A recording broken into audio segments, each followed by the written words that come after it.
আসসালামু আলাইকুম রহমতুল্লাহি বারাকাতুহু। বাংলাদেশ অ্যান্ড বিয়ন্ডের আরেকটা এপিসোডে আপনাদের স্বাগতম।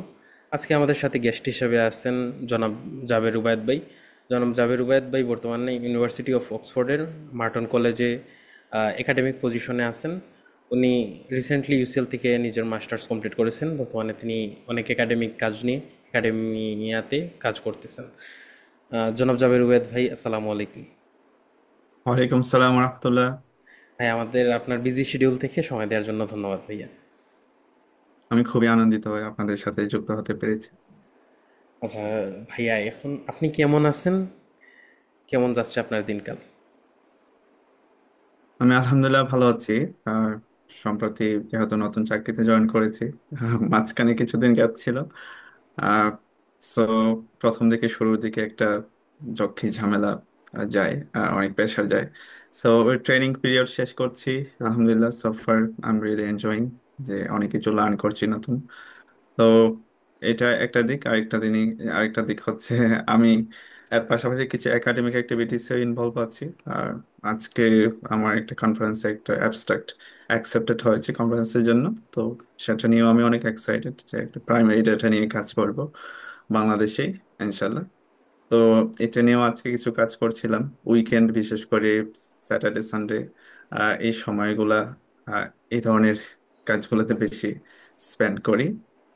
এবং পাশাপাশি আরেকটা জিনিস, আমার থিসিস, যেটা আমি মাস্টার্স করার সময় ইউসিএল আমি করেছিলাম, সেই থিসিসটা নিয়ে আমি কিছু কাজ করার চেষ্টা করছি।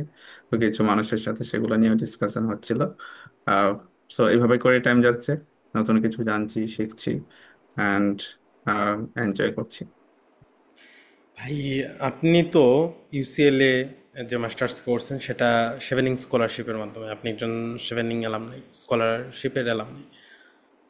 একজন মাদ্রাসা পটভূমির ছাত্র হয়েও আপনার এই এতদূর পর্যন্ত পৌঁছানোর যে যাত্রাটা, সেই যাত্রাটা আমাদের সাথে শেয়ার করেন ভাই।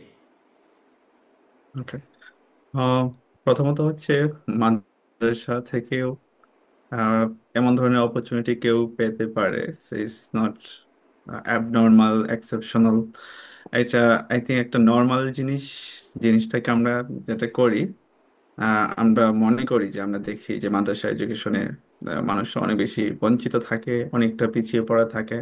তো সেই ধরনের চিন্তা থেকে আমরা মনে করি তারা যখন কেউ কোনো একটা ভালো পজিশনে যাচ্ছে, সেটা চাকরি হোক, সেটা তার একাডেমিক পজিশনে হোক, সেটা তার কেরিয়ারে হোক, তখন আমরা মনে করি সে মানে খুব একটা মার্জিনালাইজড একটা কমিউনিটি থেকে সে ভালো একটা পজিশনে যাচ্ছে।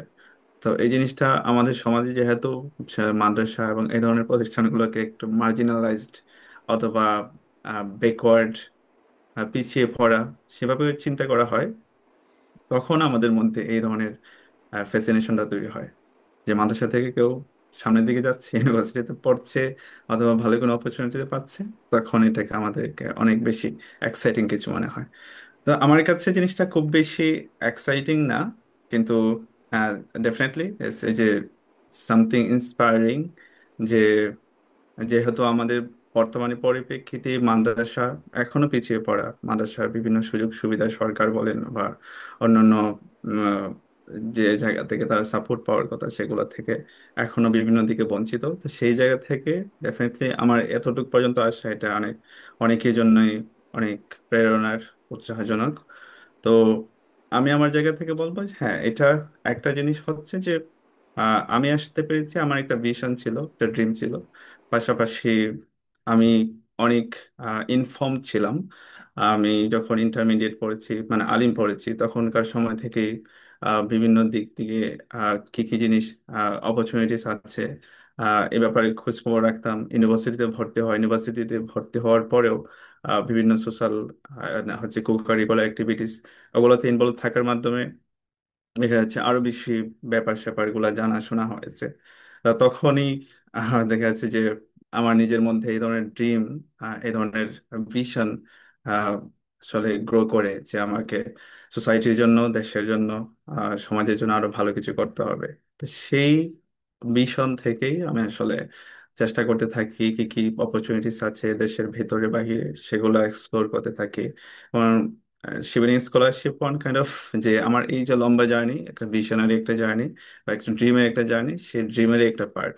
This is not the end, is just the beginning. তো সেই জায়গা থেকে আমি বলবো একটা ভিশন ছিল, ড্রিম ছিল, এবং ওইটার পিছনে আমি কাজ করেছি, লম্বা সময় দিয়েছি।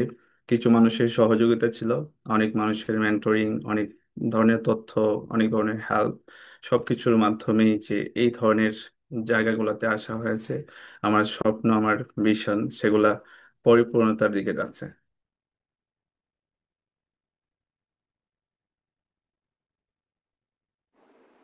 এই যে ভাই আপনার জার্নিটা, এটা অনেকের জন্য খুবই বেশি inspiring, specially for people of Bangladesh. আমাদের এখানে আপনি যে জিনিসটা বললেন যে মাদ্রাসা শিক্ষা ছোটো করে দেখা হয়, আম, ছোটো করে দেখা হয় বা মার্জিনালাইজড, এই কথাটা একেবারে অবাস্তব না, এটা সত্য। সেই জায়গা থেকে আপনি একটা জায়গায় যাওয়া, it's really fascinating. Maybe it shouldn't B, but it is, this is the reality.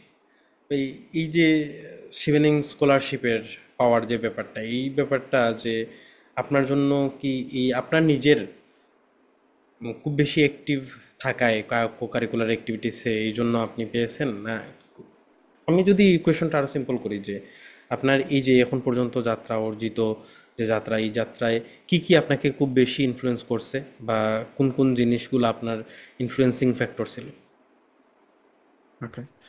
হুম প্রথমত আমি বলবো যে আমি ছোটবেলা থেকেই co curricular activities, voluntary activities আর সোশ্যাল অ্যাক্টিভিটিস এগুলাতে যুক্ত ছিলাম। তো ইভেন ক্লাস 9-10 ওই টাইমটাতেও যুক্ত ছিলাম।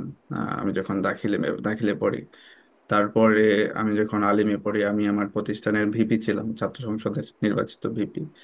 উম পরবর্তীতে ইউনিভার্সিটিতে যখন ভর্তি হই, তখন একটা ক্লাবের প্রেসিডেন্ট ছিলাম। আমি নিজে একটা সামাজিক সংগঠনের প্রতিষ্ঠাতা, বাংলাদেশ ইউথ ইনিশিয়েটিভে।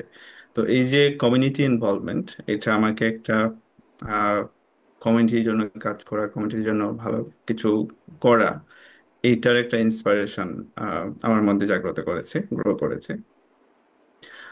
আরেকটা জিনিস আমি বলবো যে এই যে ইনভলভমেন্টটা, এটা আমাকে অনেক মানুষ সম্পর্কে জানতে, শিখতে যেমন হেল্প করেছে, তেমনি হচ্ছে অনেক মানুষের জন্য কিছু করা, আহ, আর কিভাবে করা যায়, কাজ করা যায় আরো ভালোভাবে, সেগুলোর ব্যাপারেও আমাকে উৎসাহিত করেছে। তো এইটা একটা ব্যাপার ডেফিনেটলি। পরে আহ, আরেকটা ব্যাপার, সরি আমি মনে হয় কোয়েশ্চেনের মাঝখানে কোনো পয়েন্ট আমি লুজ করেছি, আপনি কি আবার কোয়েশ্চেনটা করবেন? আম, না ভাই, লুজ করেন, you are on the track. যে কি কি বিষয়গুলো আপনাকে ইনফ্লুয়েন্স করছে এই জার্নিতে? ওকে, একটা জিনিস তো আমি বললাম অলরেডি। সেকেন্ড যে ব্যাপারটা ছিল, উম, সেটা ছিল কিছু মানুষের ইন্সপিরেশন। যে কিছু মানুষ আমাকে মোটিভেট করেছেন, মেন্টরিং করেছেন। আমি কিছু মানুষকে দেখেছি যে আমার রোল মডেল হিসেবে, তো যারা আহ, বিভিন্ন দেশে হায়ার স্টাডি করছেন অথবা সোসাইটিতে ভালো রোল প্লে করছেন। এখন সোসাইটিতে ভালো রোল প্লে করতে হলে আমাদের আরো এক্সপার্টাইজ দরকার। আম, আমাদের গ্লোবাল নেটওয়ার্কিং দরকার।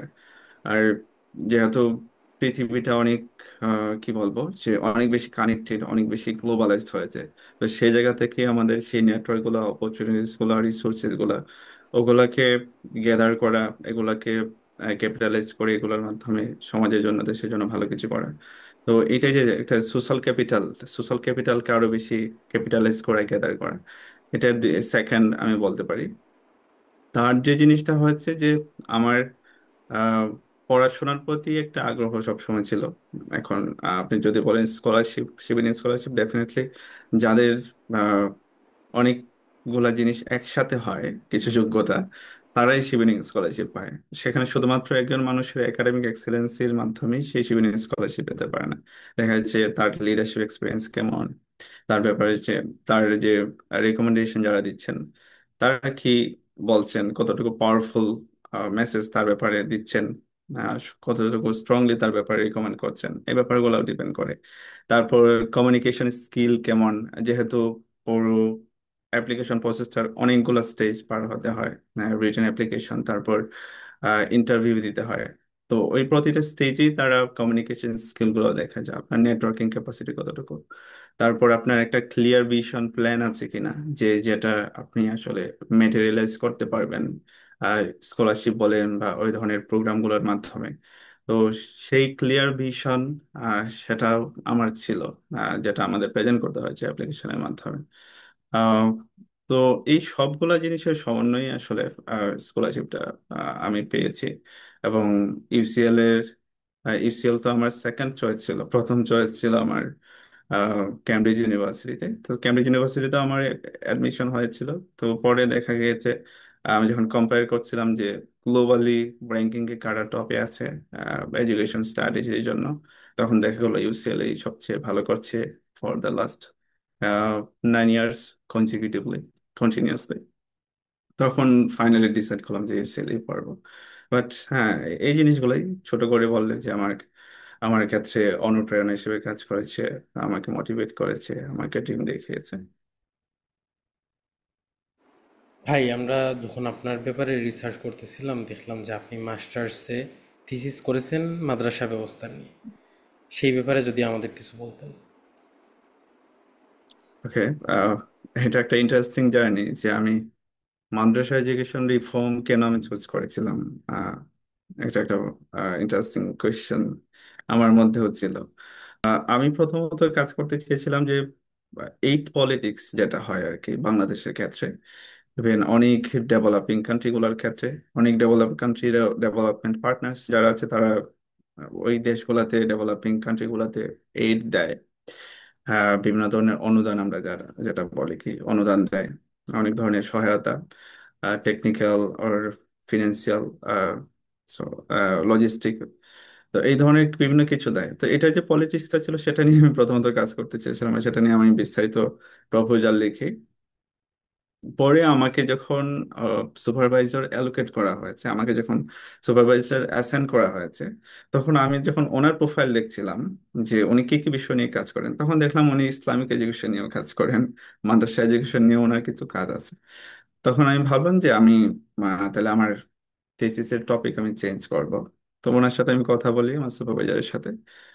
আমার সুপারভাইজার মানে হ্যাপিলি এটা অ্যাকসেপ্ট করে, এবং আমি আমার প্রোগ্রাম লিডারের সাথেও সেটা কোঅর্ডিনেট করি। তো ফাইনালি সেটা ডিসাইড করি যে আমি প্রথমত ডিসাইড করি যে বাংলাদেশ, তারপর টার্কি, তারপর হচ্ছে মালয়েশিয়া, ইন্দোনেশিয়া, এই ধরনের 4-5টা দেশের মাদ্রাসা এডুকেশন রিফর্মের একটা কম্পারেটিভ একটা পিকচার আমার থিসিসের মাধ্যমে নিয়ে আসার। তো এই জিনিসটা মনে হয়েছিল, পরে এটা আমার এই থিসিসের স্কোপ, যে পরিধি, সেই অনুযায়ী অনেক বেশি হয়ে যায়, যে এটা কভার করার জন্য আসলে আরো অনেক লম্বা সময় দরকার, আর অনেক আহ, বড় স্টাডি হওয়া দরকার। তো সেটাকেও আমি আরো সীমাবদ্ধ করে পরে আমি শুধু বাংলাদেশে নিয়ে আসি, যে আমি শুধু বাংলাদেশের কেস থেকেই দেখবো। পরবর্তীতে আমার যদি সুযোগ হয় তখন আমি হয়তো অন্যান্য দেশগুলো নিয়েও আমি কম্পেয়ার করতে পারি। তো যেহেতু আমি বাংলাদেশের মাদ্রাসা এডুকেশন আমি পড়েছি, আমার একটা একটা ইনসাইড একটা ভিউ ছিল, যে আমার মনে হয়েছিল যে আমি মাদ্রাসা এডুকেশনটা নিয়ে যদি কাজ করি তাহলে আমার একটা আন্ডারস্ট্যান্ডিংটা যেহেতু এটার ব্যাপারে আছে, তো সেই আন্ডারস্ট্যান্ডিংটা এই রিসার্চটাকে স্মুথলি প্রগ্রেস করতে হেল্প করবে। তো এটা একটা বড় কারণ ছিল। সেকেন্ডলি যেটা জিনিস আমি দেখেছি যে মাদ্রাসা এডুকেশনে রিফর্ম হচ্ছে, আহ, আমার মনে হয়েছে বাংলাদেশের মাদ্রাসা এডুকেশনে যে রিফর্ম গুলো হচ্ছে, বিশেষ করে আলিয়া মাদ্রাসায়, সেই রিফর্ম গুলা মনে হচ্ছে না যে কাজ করছে প্রপারলি, যে এটা আরো ড্রেইন করছে মাদ্রাসা এডুকেশনকে। দেখা যাচ্ছে দাখিলের পরে স্টুডেন্টরা বড় একটা পোর্শন, সিগনিফিকেন্ট একটা নাম্বার কলেজের দিকে চলে যাচ্ছে, আবার হচ্ছে আলিমে আরো কমে যাচ্ছে, ফাজিল কামিলে যে আর কেউ থাকছে না। তো এই ধরনের একটা ক্রাইসিস তৈরি হচ্ছে। তারপর কমি মাদ্রাসা দিকে আমরা দেখলে দেখবো যে কমি মাদ্রাসা হচ্ছে যে পরিমাণ যেভাবে কমি মাদ্রাসাকে প্রেজেন্ট করা হয়, খুবই নিম্নমানের শিক্ষা দেওয়া হয়, যাদের কোনো ওয়ার্ল্ডলি কোনো রিলেভেন্স নাই তাদের এডুকেশনের। হ্যাঁ, সো এই ধরনের আন্ডারমাইন করা হয় আহ, একটা অনেক শত বছরের, হাজার বছরের একটা ঐতিহ্যবাহী শিক্ষা ধারা যেটা আছে সেটাকে। তো এই জিনিসগুলো আমার কাছে মনে হয়েছে এই জিনিসগুলো একটু এক্সপ্লোর করা উচিত। বিশেষ করে আহ, হেফাজতে ইসলাম এবং ওই সময়কার 2013 সাল এর আশেপাশের সময়টাতে, পরবর্তীতে যখন তাদের সাথে সরকারের ঘনিষ্ঠতার মাধ্যমে এক সময় যখন কওমি মাদ্রাসার স্বীকৃতি দেওয়া হয়, তার পরবর্তীতেও দেখা গেল যে আসলে কওমি মাদ্রাসার যে এর মাধ্যমে যেমন উন্নয়ন হওয়া দরকার ছিল অথবা যেভাবে রিফর্ম হওয়া দরকার ছিল, সেই জিনিসগুলো হয়েছে কিনা এবং আসলে সেই জিনিসগুলোর পিছনে কোনো পলিটিক্স আছে কিনা, আমার কাছে একটা বড় কোয়েশ্চেন এটাও ছিল। এবং সেগুলোই আমি এক্সপ্লোর করার চেষ্টা করেছি আমার থিসিসের মাধ্যমে। তো থিসিসটা হয়েছে আসলে এই ধরনের ইন্টারেস্ট থেকেই ডেভেলপ করে। এবং আমার প্রথমে মনে হয়েছিল আমি সেটার ফিল্ড থেকে সরাসরি প্রতিষ্ঠানগুলোকে অবজার্ভ করে আমি ডেটা কালেক্ট করব। কিন্তু যখন জুলাই মাস শুরু হয় তখনই আমার প্ল্যান ছিল গত বছর যে আমি বাংলাদেশে যাবো। তখন জুলাই মাসে যখন জুলাই আগস্ট মুভমেন্ট শুরু হয়, তো সেই প্রসেসের সময় আমার ফ্লাইটও স্কেডিউল করা ছিল। তখন ফ্লাইটটা আমি ক্যান্সেল করি, মানে পিছিয়ে দিই অনেকটা। তো শুধুমাত্র ওই মোমেন্টের কারণে তখন আসলে আমি চিন্তা করছিলাম যে অল্টারনেটিভ কি ওয়েতে তখন আমরা ডেটা কালেক্ট করতে পারি। এখন আমার সুপারভাইজার উনি আমাকে সাজেস্ট করলেন যে you can do the secondary basis data ভিত্তিতে তুমি কাজ করতে পারো। অ্যান্ড আমি desk review, secondary basis data কালেকশনের মাধ্যমেই আমি আসলে আমার রিসার্চটা পরে কন্টিনিউ করি। তো এটা অনেক ইন্টারেস্টিং ফান্ডিং ছিল। তো এটা নিয়ে হয়তো আরো কথা বলতে হলে অনেক ডিটেলস কথা বলতে হবে, কিন্তু ছোট করে যদি আমি বলি ফান্ডিং এর ক্ষেত্রে আমি যেহেতু দেখেছি যে তিনটা জিনিস, যে কি কি মেজর রিফর্ম এজেন্ডা আলিয়া এবং কোয়েমাদের সাথে প্রেজেন্ট করা হয় গভর্নমেন্টের পক্ষ থেকে। এখন দেখা যাচ্ছে বেশিরভাগ জিনিস হচ্ছে জেন্ডার প্যারিটি, তারপর হচ্ছে স্বীকৃতি, তারপর হচ্ছে আপনার কারিকুলাম রিফর্ম। এই ধরনের যে তিন চারটা বিষয় মোটা দাগে প্রেজেন্ট করা হয় উভয় ধরনের মাদ্রাসায়। এখন যেটা হয়েছে সেকেন্ড যে কোয়েশ্চেনটা ছিল যে এই যে রিফর্মের যে একটা ন্যারেটিভ, যে বয়ান, সেই বয়ানটাকে কিভাবে ফ্রেম করা হয়, প্রেজেন্ট করা হয়। তো যারা রিফর্মের পক্ষে কাজ করে, এটা সেটা সরকারি আমলা হোক অথবা পলিটিক্যাল অথবা কোনো ইন্টেলেকচুয়াল যেই হোক, সে কি কথা বলে রিফর্মটাকে সে প্রমোট করে বা ফ্রেম করে। তো সেক্ষেত্রে দেখা যাচ্ছে সবসময় বলে কি যে বেশিরভাগ ক্ষেত্রে যে তাদেরকে কন্ট্রোল করতে হবে, তাদেরকে রেজিস্ট্রেশনের আন্ডারে নিয়ে আসতে হবে। আহ, তাদের তারা হচ্ছে জঙ্গিবাদের আস্তানা। হ্যাঁ? এইভাবে বলে বলে কথা বলে যে যেন হচ্ছে মাদ্রাসা এডুকেশনকে একটা থ্রেট হিসেবে দেখা হয়, একটা স্টেরিওটাইপ করা হয়। তো এই ধরনের ফ্রেমিংটা যে মাদ্রাসা এডুকেশনের রিফর্মের ক্ষেত্রে যে জিনিসটাকে বেশি করে ফোকাস করা হয়েছে, হাইলাইট করা হয়েছে, যে এইটা হচ্ছে আহ, এর মাধ্যমে যে মাদ্রাসা এডুকেশনকে কন্ট্রোল করা যাবে, নিয়ন্ত্রণে নিয়ে আসা যাবে। সরকার বা পলিটিক্যাল পার্টি যারা যখন ক্ষমতায় থাকে তখন তাদের পক্ষে ভোট ব্যাংক হিসেবে ইউজ করতে পারবে, অথবা তাদের পক্ষে তারা মানে রিলিজিয়াস নেগেটিভ তৈরি করা সেগুলোর জন্য তারা ইউজ করতে পারবে, যাতে করে তাদের জন্য কখনো যেন থ্রেট না হয়। সেটা আলিয়া মাদ্রাসার সাথে খুবই সহজ হয়, কারণ আলিয়া মাদ্রাসা তাদের উপর ডিপেন্ডেন্ট। সরকারের অর্থ, সরকারের ফান্ড, সরকারের বেতন, সরকারের বিভিন্ন ধরনের কাঠামো, অবকাঠামোগত সহযোগিতা এটার উপরে ডিপেন্ড করে, যেহেতু আলিয়া মাদ্রাসা। তো তাদের জন্য সেটা আলিম আদেরকে নিয়ে খুব বেশি সমস্যার কিছু নাই। সমস্যা হয়েছে কওমি মাদ্রাসাকে নিয়ে, কারণ কওমি মাদ্রাসার সাথে এমন একটা মানে এমন একটা শিক্ষা ব্যবস্থা যেটাকে আসলে সহজে কেউ নিয়ন্ত্রণ করতে পারে না, কারণ তারা সরকারের উপরে ডিপেন্ডেন্ট না। তারা কারো কাছ থেকে আহ এত সহজে তারা কোনো সাহায্য সহযোগিতা নিয়ে তাদের যে ঐতিহ্য আছে সেটাকে নষ্ট করতে চায় না। কিছু কিছু মাদ্রাসা, কিছু কিছু আলিম তারা আছেন, তারা আহ সরকারের সাথে লিয়াজু করেছে বিভিন্ন সময়ে। কিন্তু তারা আসলে মেইন স্ট্রিম আলিয়া মাদ্রাসার স্টেক হোল্ডার সেটা বলা যাবে না। তো এইটা সেকেন্ড একটা ফাইন্ডিং, যে কি বলে তারা আসলে এটাকে সেল করতে চায়।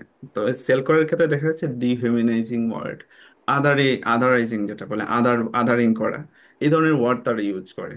যে মাদ্রাসার ক্ষেত্রে অমানবিক শিক্ষা দেওয়া হয়, মাদ্রাসা হচ্ছে জঙ্গিবাদের আস্তানা, তারা হচ্ছে স্বাধীনতার চেতনা বিরোধী। তারপর হচ্ছে তাদের জ্ঞান বিজ্ঞানের কোনো শিক্ষা নাই, তাদের জাতীয় অর্থনীতিতে কোনো ধরনের কন্ট্রিবিউশন নাই। তো এই ব্যাপারগুলা খুবই প্রবলেমেটিক। মানে এগুলো নিয়ে অনেক ডিবেট হইতে পারে, সেটা আমি যখন আমার অ্যানালাইসিসে আমি তখন এগুলো নিয়ে ডিসকাস করেছি।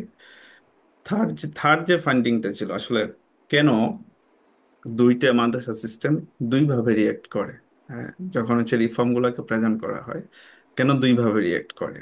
দেখা যাচ্ছে আলিয়া মাদ্রাসা, এটা আমি অলরেডি বলেছি, আলিয়া মাদ্রাসা তাদের ডিপেন্ডেন্সি আছে। আলিয়া মাদ্রাসার প্রতিষ্ঠাকালীন সময় থেকেই তারা এই ধরনের ডিপেন্ডেন্সি নিয়ে আহ, গড়ে ওঠে। 1770 কিংবা 80 সালে যখন ভারতীয় উপমহাদেশে আলিয়া মাদ্রাসা শুরু হয়, আহ, তো তখনকার সময় থেকেই সরকারের পর তখন ব্রিটিশ সরকারের পৃষ্ঠপোষকতা নিয়ে শুরু হয়। তো এইটা ঐতিহাসিকভাবে আলিয়া মাদ্রাসা সরকারের প্রতি অনুগত, সরকারের মাধ্যমে নিয়ন্ত্রিত। তো সুতরাং আলিয়া মাদ্রাসা খুব ইজিলি যে কোনো রিফর্মকে তারা এমব্রেস করে, খুব কম্প্রোমাইজ করে নেয় তাদের ভ্যালুর সাথে, আর অ্যাডাপ্ট করে নেয়। কিন্তু কমি মাদ্রাসার ক্ষেত্রে তারা রেজিস্ট করে, তারা নেগোশিয়েট করে, তারা হচ্ছে চ্যালেঞ্জ করে, সরকারের যে এজেন্ডাগুলো আসে এগুলোকে চ্যালেঞ্জ করে। কারণ এই চ্যালেঞ্জগুলোকে, যেটা হচ্ছে বাংলাদেশে যারা এসে রিফর্মটাকে প্রেজেন্ট করে, প্রমোট করে, তারা ওই চ্যালেঞ্জ করাকে বা ওই যে কম্পোনেন্টস গুলো আছে, কি কি কারণে, কি কি রিজনে, সেইগুলোকে প্রপারলি এক্সপ্লোর করে না।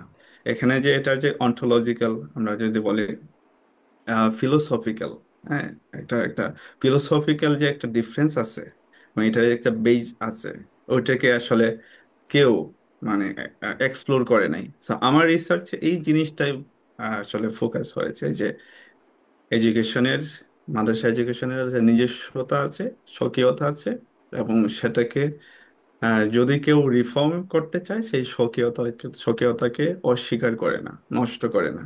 তার স্বকীয়তাকে সম্পূর্ণ বিচার বিবেচনায় নিয়ে, তাকে সম্পূর্ণ ডিগনিটি, রেসপেক্ট দিয়ে তাকে পুরো প্রসেসের সাথে ইনভলভ করে রিফর্ম যদি কিছু করতে হয়, তাকে সেটা তাদের সবার মাধ্যমে সেটা করতে হবে।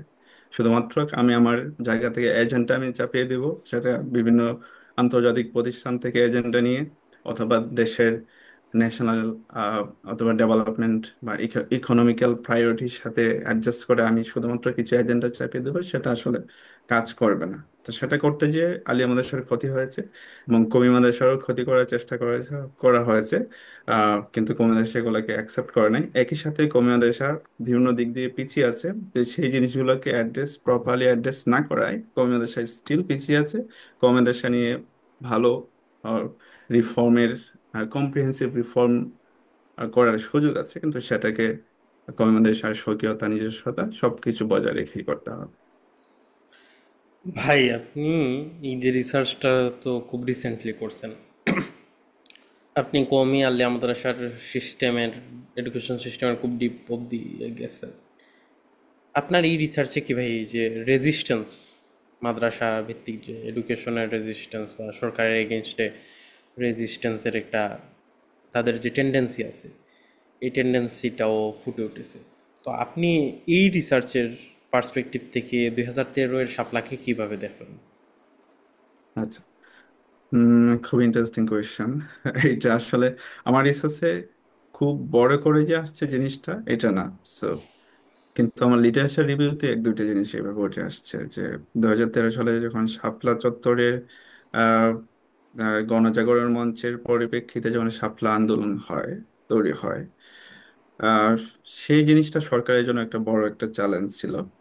এই সরকার তখন ওই টাইমটা থেকেই তারা চাচ্ছিল, তার আগ থেকেও চাচ্ছিল যে কমি মাদ্রাসা থেকে কমি মাদ্রাসাকে কোনোভাবে রেজিস্ট্রেশন, কোনো কন্ট্রোল মেকানিজমের আন্ডারে নিয়ে আসা যায় কিনা। তো সেটা স্বীকৃতির মাধ্যমে হোক, অথবা কোনো কোনো কোনো ধরনের সুবিধা দেওয়ার মাধ্যমে হোক। তো এইটার একটা পার্ট হিসেবেই পরবর্তীতে যে আহ, দাওরাই হাদিসের যে মাদ্রাসা, কওমি মাদ্রাসার যে স্বীকৃতি, সেটা দেওয়া হয়। কিন্তু মাঝখানে যে একটা টেনশন তৈরি হয়েছিল গভর্নমেন্ট এন্ড হচ্ছে হেফাজতে ইসলাম এবং কওমি মাদ্রাসার, বিশেষ করে কওমি মাদ্রাসার সিস্টেমের সাথে, এইটা সরকার আসলে পজিটিভলি নেয় নাই।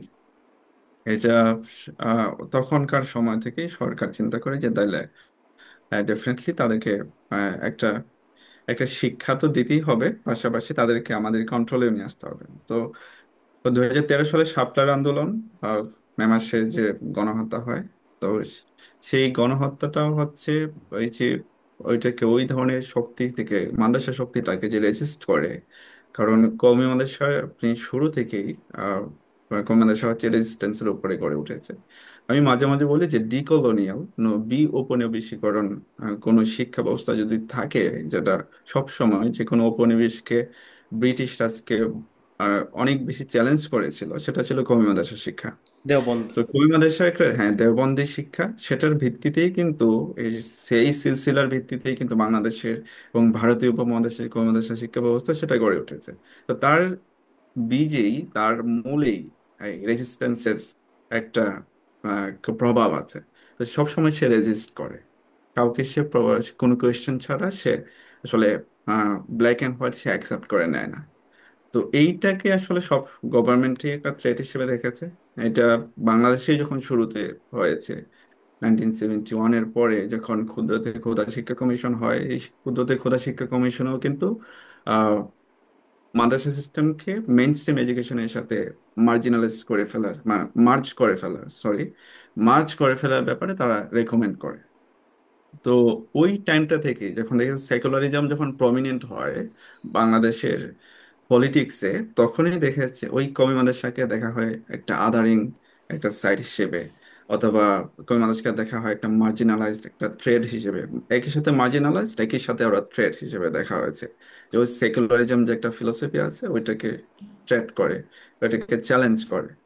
তো সেই জায়গা থেকে আওয়ামী লীগ গভর্নমেন্টের ওই একটা ফিলোসফিক্যাল একটা ডিফারেন্স ছিল, যে ওরা কখনোই এটাকে অ্যাকসেপ্ট করে নিতে পারে নাই। শাহরিয়ার কবির, মুনতাসির মামুন, এরকম কিছু শিক্ষাবিদ, তারা যারা আওয়ামী লীগের দালালি করত, তারা এই মাদ্রাসা ব্যবস্থাকে সংস্কার নিয়ন্ত্রণে নিয়ে আসা, ইভেন সরকার যখন কর্মদাসের স্বীকৃতি দিয়েছে, তারা তখনও পর্যন্ত আসলে ইয়া ছিল না, হ্যাপি ছিল না। তারা বলছে না, না, তাদেরকে কমপ্লিটলি সাইজ করতে হবে, একদম পুরোপুরি নিয়ন্ত্রণে আনতে হবে, তারপর তাদেরকে স্বীকৃতি দিবে কিনা সরকার পরে সেটা ভেবে দেখবে। হ্যাঁ। তো তারপর আবুল বারেকাত, সে জঙ্গিবাদের অর্থনীতি, সেটা নিয়ে সে খুব বেশি সরব ছিল। So এইভাবে তাদের যে বুদ্ধিজীবীরা ছিল, তারা বিভিন্ন নেরেটিভও কিন্তু তাদের পক্ষে দাঁড় করিয়েছে, যাতে করে ওই মাদ্রাসা শিক্ষাকে কন্ট্রোলে নিয়ে আসা যায়, গায়েল করা যায়। কিন্তু আমি মনে করি আওয়ামী লীগ গভর্নমেন্ট যদিও স্বীকৃতি দিয়েছে, কিন্তু ওরা সফল হয় নাই সেটা করতে, মানে আলিমদের রেজিস্ট্যান্সের কারণে। আর শাপলা গণহত্যাটা ওই রেজিস্ট্যান্সটাকে গ্লোরিফাই করে। প্রশমিত করার জন্য একটা টুল ছিল, যখন গভর্নমেন্ট মনে করলো যে এটা একটা মোক্ষম একটা সময়, যে তাদেরকে একটা দুর্বল করে দেয়। এবং ওইটার পরবর্তী আরেকটা ধাপ ছিল স্বীকৃতির মাধ্যমে তাদেরকে রেজিস্ট্রেশনের আন্ডারে নিয়ে আসা এবং সরকারের নিয়ন্ত্রণাধীন করা। আহ, এবং পরবর্তীতে যখন ধীরে ধীরে এই জিনিসগুলা প্রপারলি কাজ করে নাই, তখন আবার কিন্তু আবার অ্যাগ্রেসিভ হওয়া শুরু করলো। দেখা গেছে গত বছর জানুয়ারি মাসের দিকে যখন নওফেল যখন শিক্ষামন্ত্রী ছিল, তখন সেই রকম করে বলতেছিল যে ডিসিদের একটা সম্মেলনে ডিসিরা অভিযোগ করলো যে নোরাই মাদ্রাসাতে শিক্ষার্থীরা বেড়ে যাচ্ছে, যে কারণে প্রাইমারি এডুকেশনে এনরোলমেন্ট সেটা কমে যাচ্ছে। তখন সে বলল যে তারা চিন্তা করছে যে স্কুল যখন খোলা থাকে ওই ঘন্টার সময়টাতে নুরানি মাদ্রাসা, কমি মাদ্রাসা তারা বন্ধ রাখবে। তো এটা কতটুকু ডিহিউম্যানাইজিং এবং মার্জিনালাইজিং একটা কথা একটা এডুকেশন সিস্টেমের জন্য, বিশেষ করে কমি মাদ্রাসা এডুকেশন সিস্টেমের জন্য, যে আমি আমার জাস্ট মেইন স্ট্রিম অথবা জেনারেল এডুকেশনের জন্য আমি আরেকটা শিক্ষা ব্যবস্থা কমপ্লিটলি অফ করে রাখবো। মানে এটা কোন ধরনের সেন্স থেকে এই কথাটা আসতে পারে, আপনি হয়তো চিন্তা করতে পারেন। মানে তাদেরকে কতটুকু নিম্নমানের, কতটুকু ডিহিউম্যানাইজ হয়তো ট্রিট করা হয়, মানে তারা ট্রিট করতো এবং চিন্তা করতো, এটার একটা এক্সপ্রেশন ছিল এই ধরনের কথাগুলো। তো এভাবে কথা সবাই বলেছে, দীপমণি বলেছে, তারপর হচ্ছে আবুল মান আব্দুল মুহিত বলেছে। এরকম করে যারাই আহ কমি মাদ্রাসার ব্যাপারে সরব ছিল, তারা এইভাবে করে ডিহিউম্যানাইজ করে, স্টেরিওটাইপ করে, আহ, তার মার্জিনালাইজ করে করে তারা কথা বলেছে। এবং হচ্ছে কিছু কিছু আহ সুপ্রিয়া নামে একজন স্কলার, ইন্ডিয়ান স্কলার, তো তাদেরও কিছু এখানে আসলে কন্ট্রিবিউশন ছিল, যে তারাও আসলে এইভাবে করেই দেখতো যে কিছু সিকিউরিটি রিলেটেড তারা কিছু পেপার, পলিসি পেপার তারা পাবলিশ করতো, সেগুলোতে এগুলো নিয়ে এগুলোর এগেনস্টে, কংগ্রেসের এগেনস্টে তারা কথা বলতো। তো ওইটা আসলে ওই এটা গ্রেটার একটা যে ফাইট কংগ্রেসের এগেনস্টে, এটা ফাইটের একটা স্টেপ বা স্টেজ ছিল আমি বলবো 2013 সালের শাপলার যে গণহত্যা কর্মী হেফাজতে ইসলাম ব্রডলি যদি বলি তাদের উপরে। একটা প্রশ্ন অনেক দিন ধরেই আমার মাথায় ঘুরপাক খাচ্ছে, যেটা probably you are the best person to ask. এই যে জঙ্গিবাদের অর্থনীতি বা মাদ্রাসা শিক্ষায় জঙ্গিবাদের অর্থনীতি, এইটাতে গরুর চামড়া কিভাবে কাজ করতো, বা অ্যাটলিস্ট আওয়ামী লীগ এটা কিভাবে বলতো? রিসেন্টলি সামান্তা শারমিন এনসিপির নেত্রী উনি কমেন্ট করলেন যে গরুর চামড়া খুব কম দামে রেখা রাখা হয়েছিল, বা গরুর চামড়ার যে অর্থনীতি, এই অর্থনীতিটা কোনোভাবে বন্ধ করে রাখা হয়েছিল জাস্ট টু ডিস্টেবিলাইজ দ্য মাদ্রাসাস। আমি এই ব্যাপারে আমার জানার খুব আগ্রহ ছিল। আমি অনেক খোঁজাখুঁজি করছি ইন্টারনেটে, বাট কোথাও কোনো আনসার পাইনি। আমার লোকাল দুই তিনজন ইমামের সাথেও যোগাযোগ করছি, তারাও কোনো আনসার দিতে পারেননি। এই জিনিসটা কিভাবে হয়েছিল, আর মাদ্রাসা শিক্ষায় কি গরুর চামড়া খুব বেশি ভূমিকা রাখে? এটা কিভাবে হাসিনা বন্ধ করে রাখছিল? এখন যে বর্তমান সরকার কিভাবে এই স্টেপগুলো নিতেছে এটা ঠিক করার জন্য? স্টেপ কিছু নেওয়া হইতেছে, বাট আমার ওই ব্যাপারে জ্ঞান না থাকায় আমি ওই জিনিসটা বুঝতেছি না। আপনার যেহেতু জ্ঞান আছে, এই ব্যাপারটা আমি সহ আমার অডিয়েন্সকে যদি আপনি এক্সপ্লেন করেন। আচ্ছা, এই ব্যাপারটা আসলে আমি যে বিষয়গুলো বললাম যে সেকুলার যে আইডিওলজি, তার যে একটা fight against the Islamic education, এটার একটা পার্ট হিসেবে আপনি দেখতে পারেন অনেকগুলো স্টেপ, অনেক ধরনের অ্যাক্টিভিটিস কিন্তু আছে যে মাদ্রাসা এডুকেশনটি কন্ট্রোল করার জন্য। সেটা কারিকুলামের মাধ্যমে হয়, সেটা জেন্ডার প্যারিটি এডুকেশন এটাকে প্রমোট করার মাধ্যমে হয়। তারপর হচ্ছে আপনার আহ, যে বিভিন্ন ধরনের সুযোগ সুবিধা দেওয়ার মাধ্যমে কিছু কিছু প্রতিষ্ঠানকে সরকারের সাথে নেওয়ার মাধ্যমে। সো এভাবে বিভিন্ন কিছুর মাধ্যমে হয়। তো তার মধ্যে একটা জিনিস, এটা আমার রিসার্চে আমি সরাসরি এটা নিয়ে কথা বলি নাই, কিন্তু যেটা হয়েছে যে এই জিনিসটা ডেফিনেটলি উঠে এসেছে যখন কমি মাদ্রাসার বিভিন্ন স্টেক হোল্ডাররা, আল্লামা আহমদ শফি, তারপর মাহফুজুল হক, মামুনুল হকের ভাই, ওনারা যখন বিভিন্ন যুক্তি দিচ্ছিলেন, এগুলো আমার রিসার্চে এসেছে। আহ ওনারা তখন বলছিলেন যে কমি মাদ্রাসা কারো দয়া দাক্ষিণ্য বা অর্থনৈতিক, সরকারের বিভিন্ন অর্থনৈতিক সহায়তার উপরে কখনোই ডিপেন্ড করে না। এবং তার এটা উসুলে হাসতে গানা এরকম একটা প্রিন্সিপাল আছে হয়তো কমিউনিটি এডুকেশনে, যে তারা সরকারি সাহায্য সহযোগিতা এগুলা থেকে তারা মানে নীতিগতভাবে তারা দূরে থাকে। এখন যেহেতু দূরে থাকে, তাহলে তাহলে তাদের আহ, এই ফিনান্সিয়াল ম্যানেজমেন্টটা বা ফান্ডিংটা কোথা থেকে আসবে? তো এটা হচ্ছে এই যে বিভিন্ন সোর্স গুলা, এটা হচ্ছে যে পার্সোনাল লেভেল থেকে আসতেছে, কোনো ওয়াকফের কোনো সম্পত্তি থেকে আসতেছে। এখানে অ্যারাউন্ড 95%, অ্যারাউন্ড 95%ই হচ্ছে বিভিন্ন public donation, private donation. Public donation আমি এটা বোঝাচ্ছি না যে সরকার থেকে, আমি বোঝাচ্ছি যে মানুষের কাছ থেকে, মাস পিপলের কাছ থেকে। যে প্রাইভেট ডোনেশনের মাধ্যমে যে ক্রাউড ফান্ডিং, আর আরো যদি আমরা স্পেসিফিক করে বলি, তো এটার মাধ্যমে আসতেছে।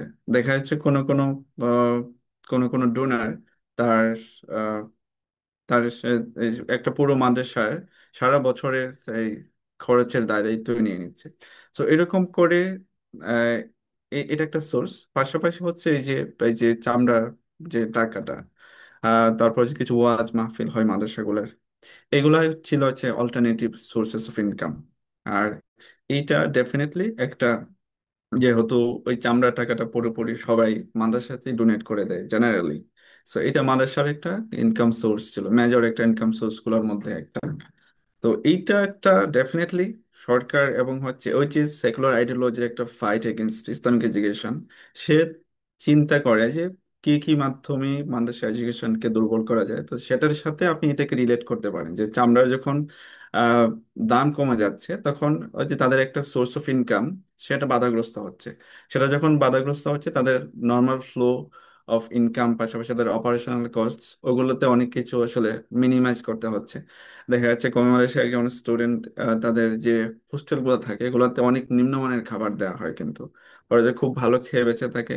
তারপর তাদের যে মাদ্রাসার যে অবকাঠামোগুলো আপনি যদি দেখেন, খুব বেশি যে উন্নত তা না, কিন্তু খুব ঐতিহ্যবাহী বড় বড় মাদ্রাসাগুলোর অবকাঠামো বা ফার্নিচার বা আদার্স এডুকেশনাল রিসোর্সেস কিছু উন্নত আছে, কিন্তু হচ্ছে নর্মালি ছোট ছোট যে মাদ্রাসাগুলো তাদের আসলে ওরকম অনেক মডার্ন অথবা অনেক আহ, অনেক অনেক আহ, আমি বলবো যে যথার্থ অথবা পর্যাপ্ত যে রিসোর্সেস থাকার কথা সেগুলো কিন্তু নাই। এই লিমিটেশনের মধ্যেই কিন্তু তারা তাদের এডুকেশন সিস্টেমকে তারা পরিচালিত করে।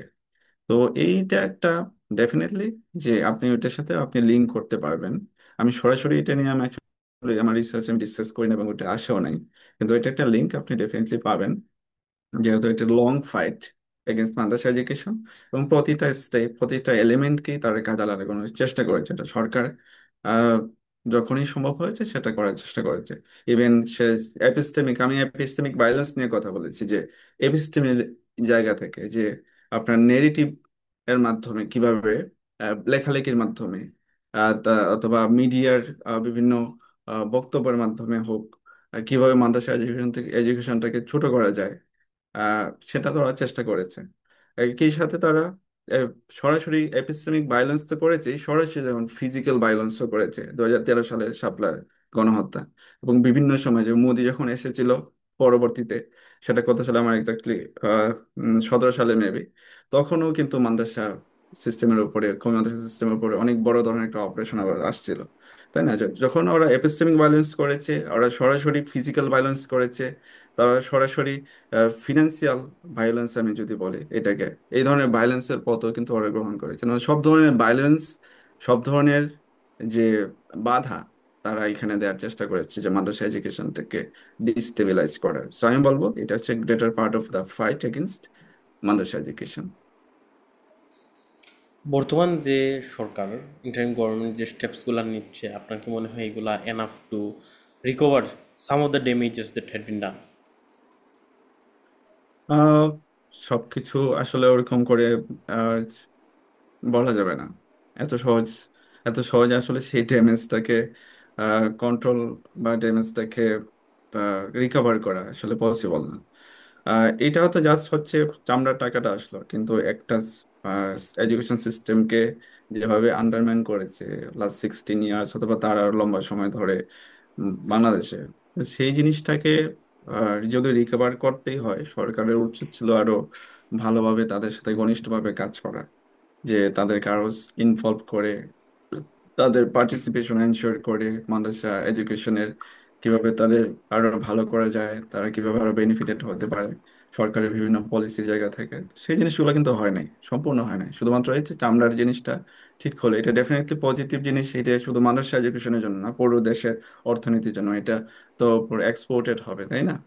আহ, এই চামড়া শিল্পটা তো, আবার এটার একটা বিভিন্ন ধরনের গোডস প্রোডাক্টস প্রোডাকশনের ক্ষেত্রে এগুলো ইউজড হবে। তো এটাতে ইকোনমিক ভ্যালু শুধুমাত্র মাদ্রাসা এডুকেশনের কাজেই শুধু আসবে না, এটা শুধু এটা ন্যাশনাল অর্থনীতির মধ্যেও একটা ভ্যালু অ্যাড করে। তো এটা বিভিন্ন বেনিফিটস সরকারেরও আছে, ন্যাশনাল ইকোনমিরও আছে, আবার মাদ্রাসা এডুকেশন আছে ডেফিনেটলি। কিন্তু এটা একমাত্র হয় না যে মাদ্রাসা এডুকেশনের যে ড্যামেজ, মাদ্রাসা এডুকেশনের আরো যে ডেভেলপমেন্ট সেটাকে এনশিওর করার জন্য এনাফ মোটেও না। ভাই, আপনি মাদ্রাসা শিক্ষা নিয়ে অনেক ফ্যাসিনেটেড বা অ্যাটলিস্ট এনথুজিয়াস্ট, বাট আপনি মাদ্রাসা পরবর্তীতে ইন্টার পর্যন্ত বা যেটা আলিম সে পর্যন্ত পড়েছেন, কিন্তু পরবর্তীতে কন্টিনিউ করলেন না। এটা কেন ভাইয়া? আচ্ছা, আমি থিসিস করার ক্ষেত্রে আমি রিফ্লেক্ট করতেছিলাম যে আমি আসলে কি ঠিক করলাম অথবা এটা কি আসলে আমার কন্ট্রোলে ছিল। এই জিনিসটা এখন যতটুকু স্ট্রংলি রিয়েলাইজ করি, তখন আসলে ওই রিয়েলাইজেশনটা গ্রো করে নাই। গ্রো করে নাই কারণ হচ্ছে আমরা অলরেডি ওই স্টেজের মধ্যে ছিলাম যে মাদ্রাসা এডুকেশন থেকে আহ, যে শিফট করে মানুষ এখন জেনারেল এডুকেশন দিকে যাচ্ছে। এই ভয়টা কিন্তু ধরেন আলিয়া মাদ্রাসার ক্ষেত্রে বেশি। আলিয়া মাদ্রাসার, আমি যেহেতু অলরেডি বলেছি যে আলিয়া মাদ্রাসার আহ, একটা বড় পার্সেন্টেজ দাখিল শেষ করার পরে কলেজে চলে যায়। তারপরে যারা থাকে তাদের বাকিরা মোটামুটি 90% আবার ইউনিভার্সিটির দিকে চলে যায়। ইউনিভার্সিটি, সেটা ন্যাশনাল ইউনিভার্সিটি হোক অথবা পাবলিক ইউনিভার্সিটি হোক, প্রাইভেট ইউনিভার্সিটি হোক, সেদিকে চলে যায়। তো এই স্টেজের মধ্যে কিন্তু আমরা ছিলাম। তো আবার হচ্ছে আমি যখন চিন্তা করি যে আমার আব্বা আমাকে প্রাইমারি এডুকেশনে আমার পড়ার পরে আমাকে তখন আলিয়া মাদ্রাসায় কেন দিছিলেন? উনি তো কওমি মাদ্রাসা, আমার আব্বা কিন্তু কওমি মাদ্রাসার শিক্ষক ছিলেন। তা আমার আব্বা তো কওমি মাদ্রাসায় দিতে পারতাম আমাকে, উনি তো কওমি মাদ্রাসা সম্পর্কে জানতেন। তো আমি যখন পরে আমি রিয়েলাইজ করলাম, আমি আমার থিসিসের পজিশনালিটি স্টেটমেন্ট, আমার পজিশনালিটি আমি আসলে কি কি লিমিটেশন নিয়ে বা আমার কি কি ব্যাকগ্রাউন্ড নিয়ে আমি রিসার্চটা আমি করতেছি, এটাকে যখন এক্সপ্লেন করেছি তখন আমি জিনিসটা উল্লেখ করেছি যে আমার আব্বা চিন্তা করেছেন যে আহ, উম, হয়তো এটা চিন্তা করেছেন যে কওমি মাদ্রাসা হ্যাঁ ঠিক আছে, কিন্তু কওমি মাদ্রাসার তো অর্থনৈতিক অথবা কেরিয়ার প্রসপেক্টস এত ভালো না। যদি তারা মেইন স্ট্রিমে যদি যেতে চায়, যদি আমার সন্তান যদি মেইন স্ট্রিমে যেতে চায় সোসাইটি, তাহলে তো তাকে হয়তো ওর মন্দের ভালো হিসেবে আলিয়া আমাদের সাথে পড়লেই তার জন্য ভালো। সে হয়তো পরবর্তীতে আরো ভালো অ্যাক্সেস পাবে, রিসোর্সের অ্যাক্সেস বলেন বা এডুকেশনাল অথবা সোশ্যাল ক্যাপিটালের অ্যাক্সেস বলেন, তো সেগুলোতে সে হয়তো অ্যাক্সেস পাবে। তো এই ধরনের হয়তো জিনিস আমি কখনোই তো জিজ্ঞেস করি না আমার আব্বাকে, আমার আব্বা আমাকে কেন দিয়েছিলেন মাদ্রাসায়। আমার আব্বা বেঁচে থাকলে হয়তো আমি জিজ্ঞেস করতে পারতাম এখন। আহ, তো এইভাবে হচ্ছে আসলে আমার কাছে মনে হয়েছে যে যে একটা ইকোনমিক অথবা পলিটিসাইজেশন অফ এডুকেশন হয় আর কি। যে একটা শিক্ষাকে যখন ট্র্যাডিশনাল একটা শিক্ষাকে যখন আন্ডারমাইন করা হয় অথবা এটাকে মনে হয় ডিভ্যালুট করা হয়, যে বিভিন্ন কিছুর মাধ্যমে অল্টারনেটিভ অপরচুনিটিস ক্রিয়েশনের মাধ্যমে, যে অল্টারনেটিভ হিসেবে আলিয়া আমাদের সাথে তখন একটা অপরচুনিটি ছিল। তো এইটাকে আমার ওভারকাম করার আসলে সুযোগ ছিল না। যেহেতু আমি এখন এই পর্যায়ে এসে আমি রিয়েলাইজ করছি যে আমার মাদ্রাসায় হয়তো আরো ভালো করে পড়ার সুযোগ ছিল, অথবা আমার উচিত ছিল, আমি এটা রিয়েলাইজ করেছি যে আমার উচিত ছিল মাদ্রাসা এডুকেশন সম্পর্কে আরো জানা বোঝার, অথবা পাশাপাশি আমি মাদ্রাসা এডুকেশনটাকে কোনোভাবে চালিয়ে যেতে যদি পারতাম। আর যে আমি ঠিক আছে ইউনিভার্সিটিতে পড়তেছি, পাশাপাশি যদি মাদ্রাসাতেও আমি পড়াশোনাটা কন্টিনিউ করতে পারতাম, সেটা হয়তো ভালো হতো আর কি। তো এটা ডেফিনেটলি একটা রিয়েলাইজেশন, কিন্তু আলটিমেটলি আমি বলবো যে আমার রিয়েলাইজেশনটা তো জেনারেল এডুকেশনের মাধ্যমে, যে পুরো ট্র্যাজেক্টরি যেটা আমার প্রাইমারি স্কুল থেকে তারপর আলিয়া মাদ্রাসা আসা, আলিয়া মাদ্রাসা থেকে তারপর ইউনিভার্সিটিতে আসা।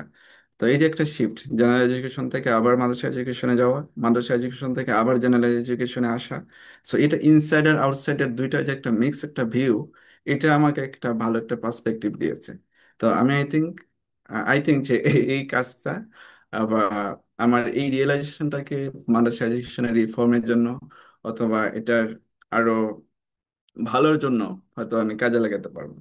তো আমি এখন রিয়েলাইজ করি যে বাংলাদেশের কমি মাদ্রাসা এডুকেশনে আহ, একটা প্রগ্রেসিভ একটা আলিম গ্রুপ হওয়া উচিত, যারা আসলে সবকিছু নিয়ে চিন্তা করবে, শুধুমাত্র একটা সংকীর্ণ জায়গায় থাকবে না, সবকিছু নিয়ে চিন্তা করবে।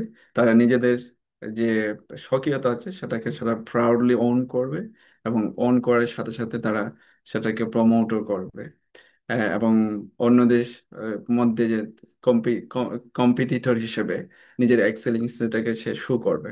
এটা আলিয়া মাদ্রাসার ক্ষেত্রে আমি মনে করি আলিয়া মাদ্রাসার যে যে জিনিসগুলো চিনিয়ে নেওয়া হয়েছে, আলিয়া মাদ্রাসার যে ট্র্যাডিশনাল এডুকেশন, আগে যে ইনডেপথ নলেজ হতো কোরআন হাদিস ইসলামিক, তারপর অ্যারাবিক, তারপর হচ্ছে ফিকার, যে একটা ইনডেপথ নলেজ হতো, সেটা তো এখন আলিয়া মাদ্রাসাতে এখন সেখানে সম্ভব হয় না। আলিয়া মাদ্রাসার অনেক কিছুই ছিনিয়ে নেওয়া হয়েছে, আলিয়া মাদ্রাসার অনেক ঐতিহ্য অনেক ভ্যালু স্টোলেন হয়ে গেছে। সো এগুলাকে ফিরিয়ে আনা দরকার। তাহলে এটা ফিরিয়ে আনার মাধ্যমে তখন একটা ব্যালেন্সড ইসলামিক এডুকেশন প্রোভাইড করা যাবে। সো আমার মনে হয় আমার ওই পলিসি লেভেলের কাজ করার এবং রেকমেন্ড করার সুযোগটা আমার এখন তৈরি হয়েছে, যেটা হয়তো যেটা হয়তো আমি যদি কমি মাদ্রাসা বা আলিয়া মাদ্রাসা থেকে যেতাম, কিন্তু আমার এই ক্রিটিক্যাল আন্ডারস্ট্যান্ডিংটা তৈরি না হতো, তাইলে হয়তো এইটুকু সম্ভব হতো না।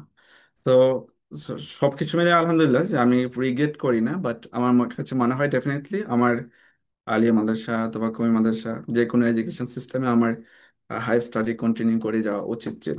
তো আমার যদি এখনো সুযোগ হয়, আমি কোথাও বা কোনো একটা মাদ্রাসা সিস্টেমে, অনলাইন মাদ্রাসা সিস্টেমে আমার কাছে মনে হয় যে আহ, আমি ভার্চুয়ালিও আমি পড়াশোনা আবার শুরু করতে পারি, যদি সুযোগ পাই ইনশাল্লাহ। খুব ভালো একটা আন্ডারস্ট্যান্ডিং ভাই পাইলাম আমি নিজে। আহ, আরেকটা প্রশ্ন ভাই, যে মাদ্রাসা ব্যবস্থার যে অবস্থা, মাদ্রাসার শিক্ষা ব্যবস্থা, এর অবস্থা খুবই বাজে, ইফ আই বি ফ্র্যাঙ্ক। আমি এই জিনিসটা বলতেছি না আমার কোনো কমই ভিউয়ার বা আলেয়া মাদ্রাসার ভিউয়ার দেখে এই ব্যাপারে আমার উপরে চটে যায় না। দিস ইজ দ্য রিয়ালিটি, যে অবস্থা এত বাজে। যেহেতু ভাই আপনি এই ব্যাপার নিয়ে অনেক রিসার্চ করছেন, রিজনগুলা কী কী, কেন এই জিনিসটা হইতেছে and how to overcome it. ওভারকামের জন্য আপনি হয়তো বলছিলেন যে কিছু প্রোগ্রেসিভ তরুণ আলেম এই ব্যাপারটা ইয়ে করতে হবে, এটা ছাড়া আর কি সিস্টেমেটিক রিফর্ম করা যাইতে পারে যার কারণে ইট ক্যান গেট বেটার।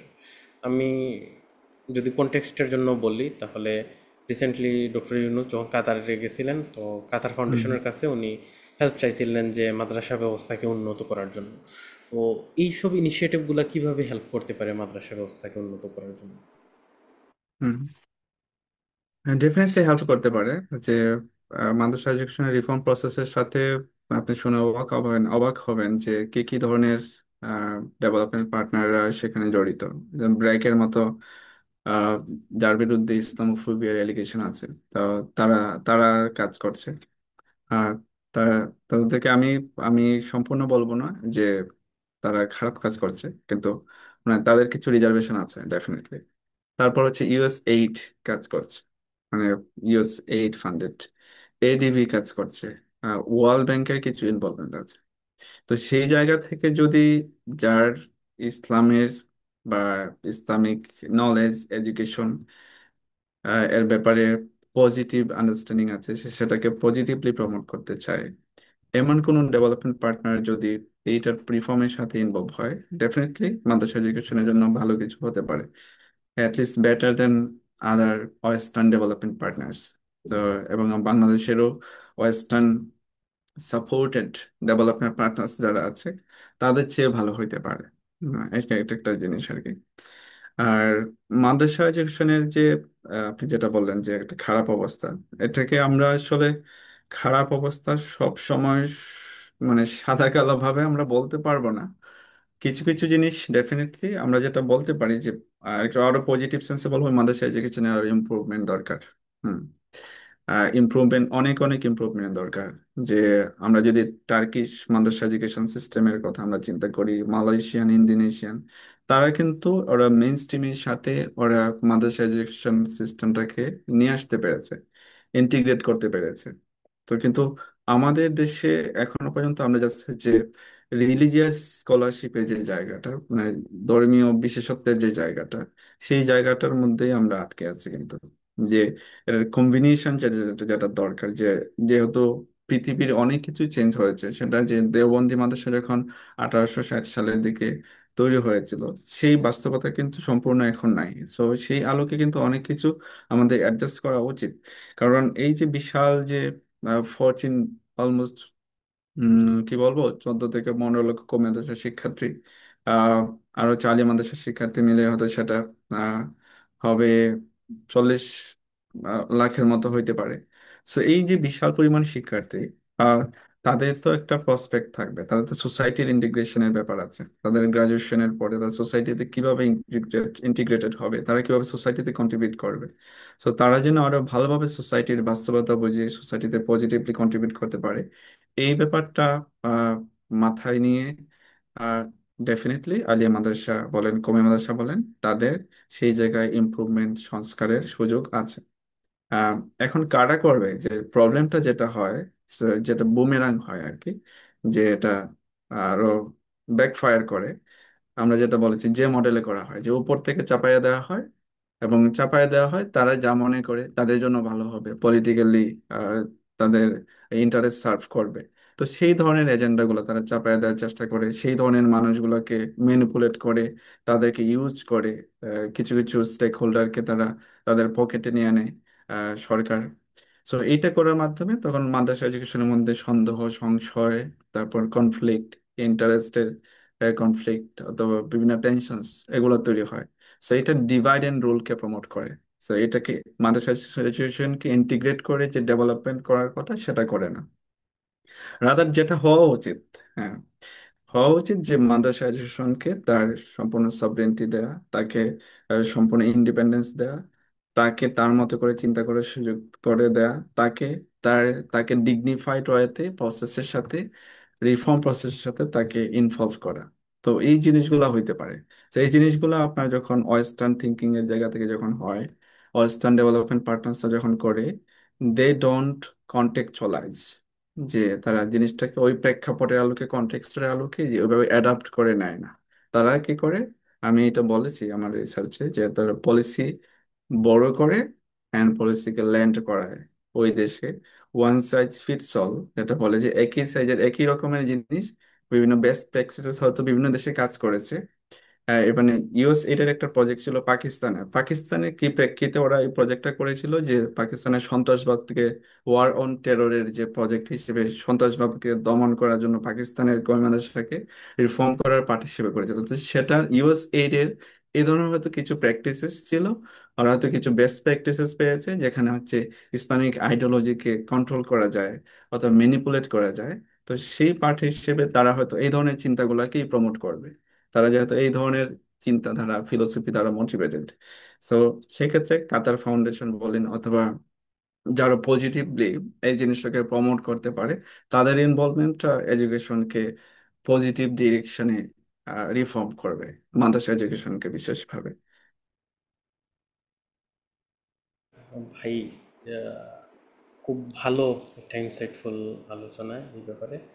এখন ভাই আসি আপনার কিছু পার্সোনাল লাইফের কিছু কন্ট্রোভার্সি নিয়ে। আপনি রিসেন্টলি ব্রাক ইউনিভার্সিটিতে অফার লেটার পেয়েছিলেন, পরবর্তীতে আপনি অফার লেটার রিবুক হয়ে আসতে পারেন। কিছু মানুষ এই ঘটনার পিছনে ইসলামোফোবিয়াকে দায়ী করছেন। আপনি এই ব্যাপারটা নিজে কিভাবে দেখেন? প্রথম থেকে কি কি হয়েছিল, আর এর পিছনে কি আসলে ইসলামোফোবিয়া আছে যেভাবে কিছু মানুষ দাবি করতেছেন? আচ্ছা,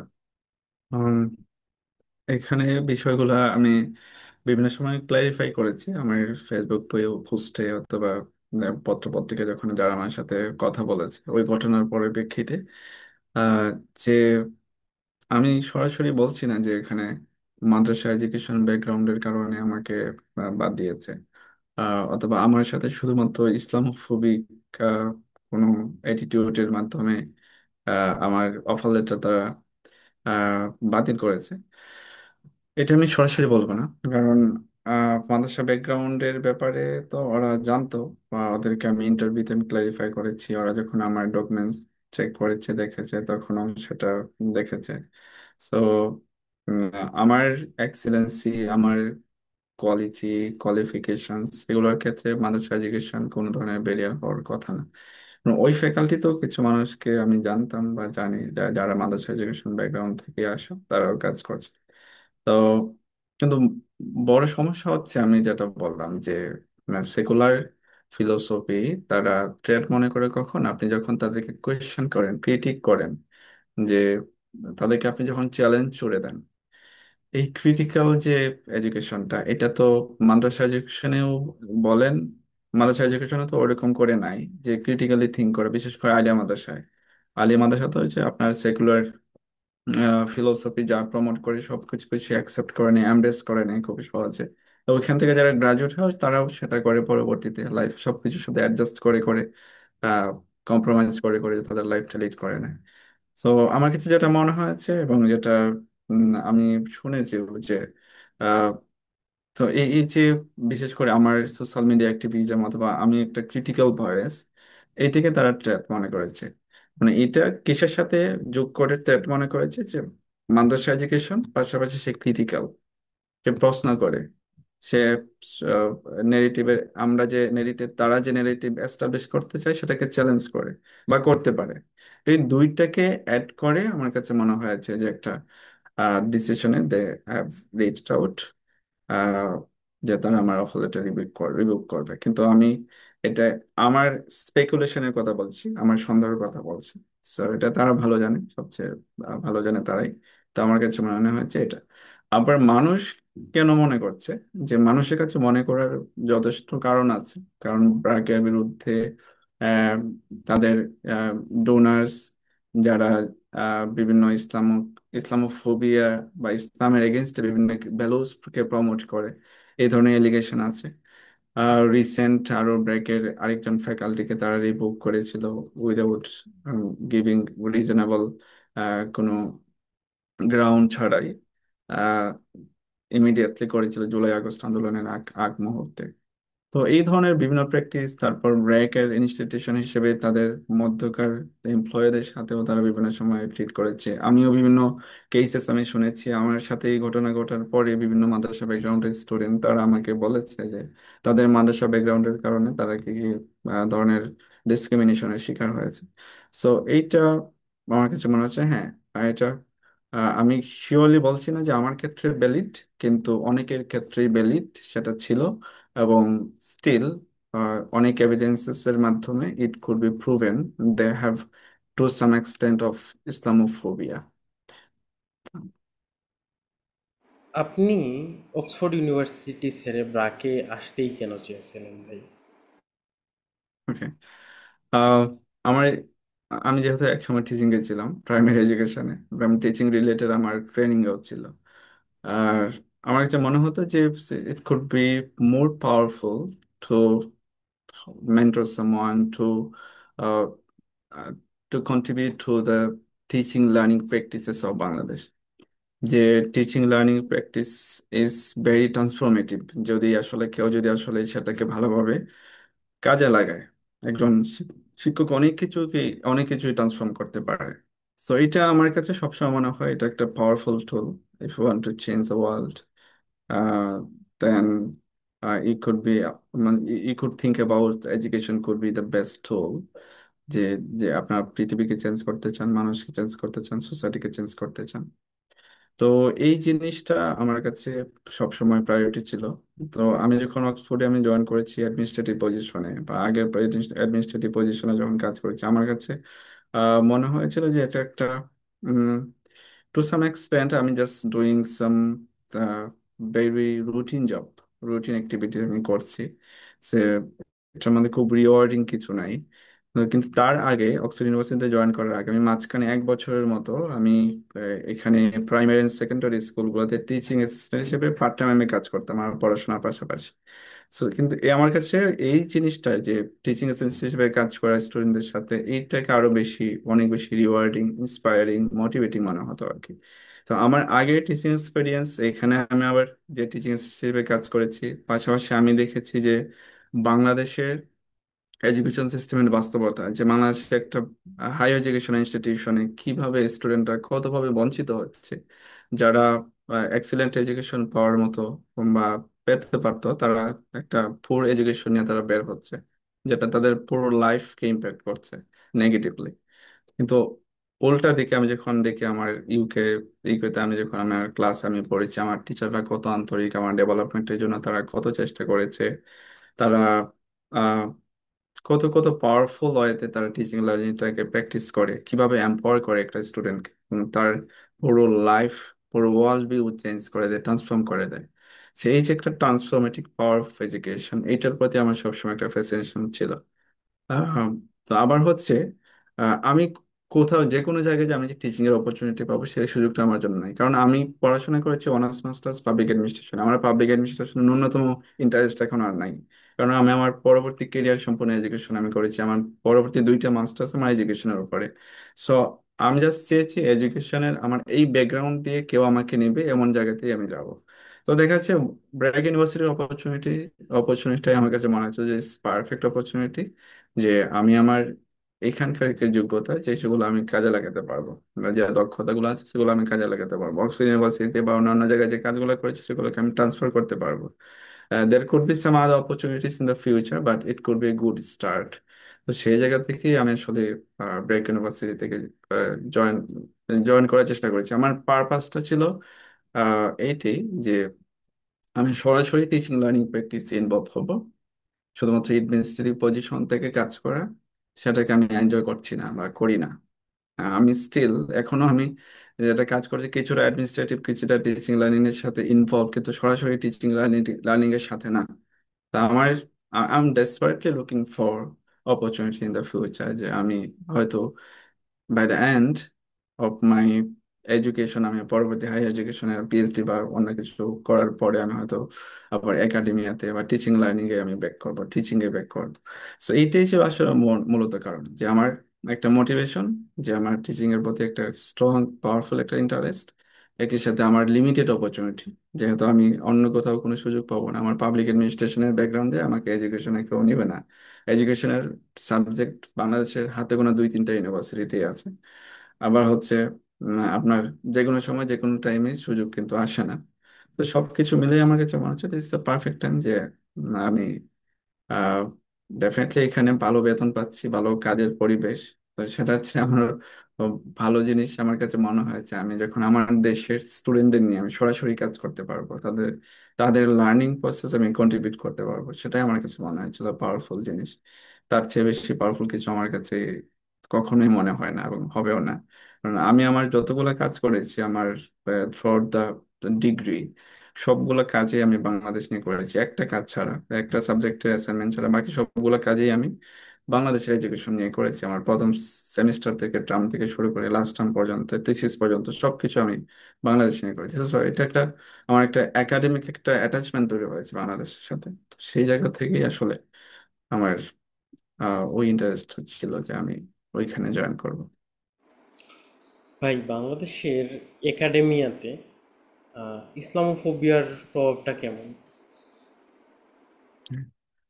this could be connected to my previous answer, যে আমি যেটা বলেছি যে একাডেমিয়া বলেন বা অন্য জায়গায় বলেন, বাংলাদেশের শুধুমাত্র একাডেমিয়া না, বাংলাদেশের পুরো স্টেট আইডিওলজির মধ্যে সেকুলার একটা প্রভাব আছে। এখন সেকুলার তো অন্যান্য দেশেও আছে, ওয়েস্টার্ন অনেক দেশে দেশে সেকুলার।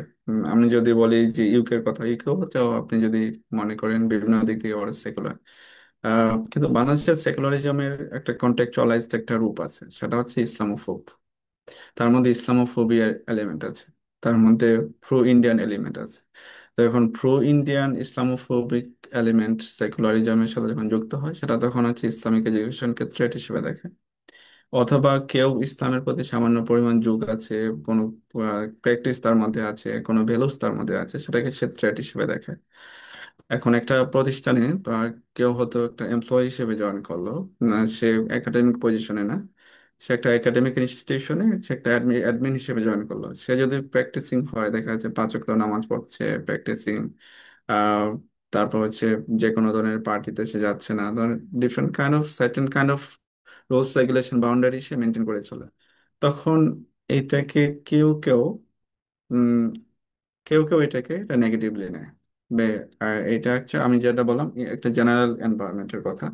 সেটা যদি একাডেমিক জায়গাতে আপনি যদি দেখি, এটাও একটা বাস্তব জিনিস। আমি একজন মানুষের কথা শুনেছি যে আমাকেও হেট দিয়েছে পরবর্তীতে, আমি সরাসরি নাম বলছি না। সে ঢাকা বিশ্ববিদ্যালয়ের একজন শিক্ষক। আরেকজন শিক্ষক আছেন আরেকটা বিশ্ববিদ্যালয়ের, তো উনি অক্সফোর্ড থেকে পড়েছেন।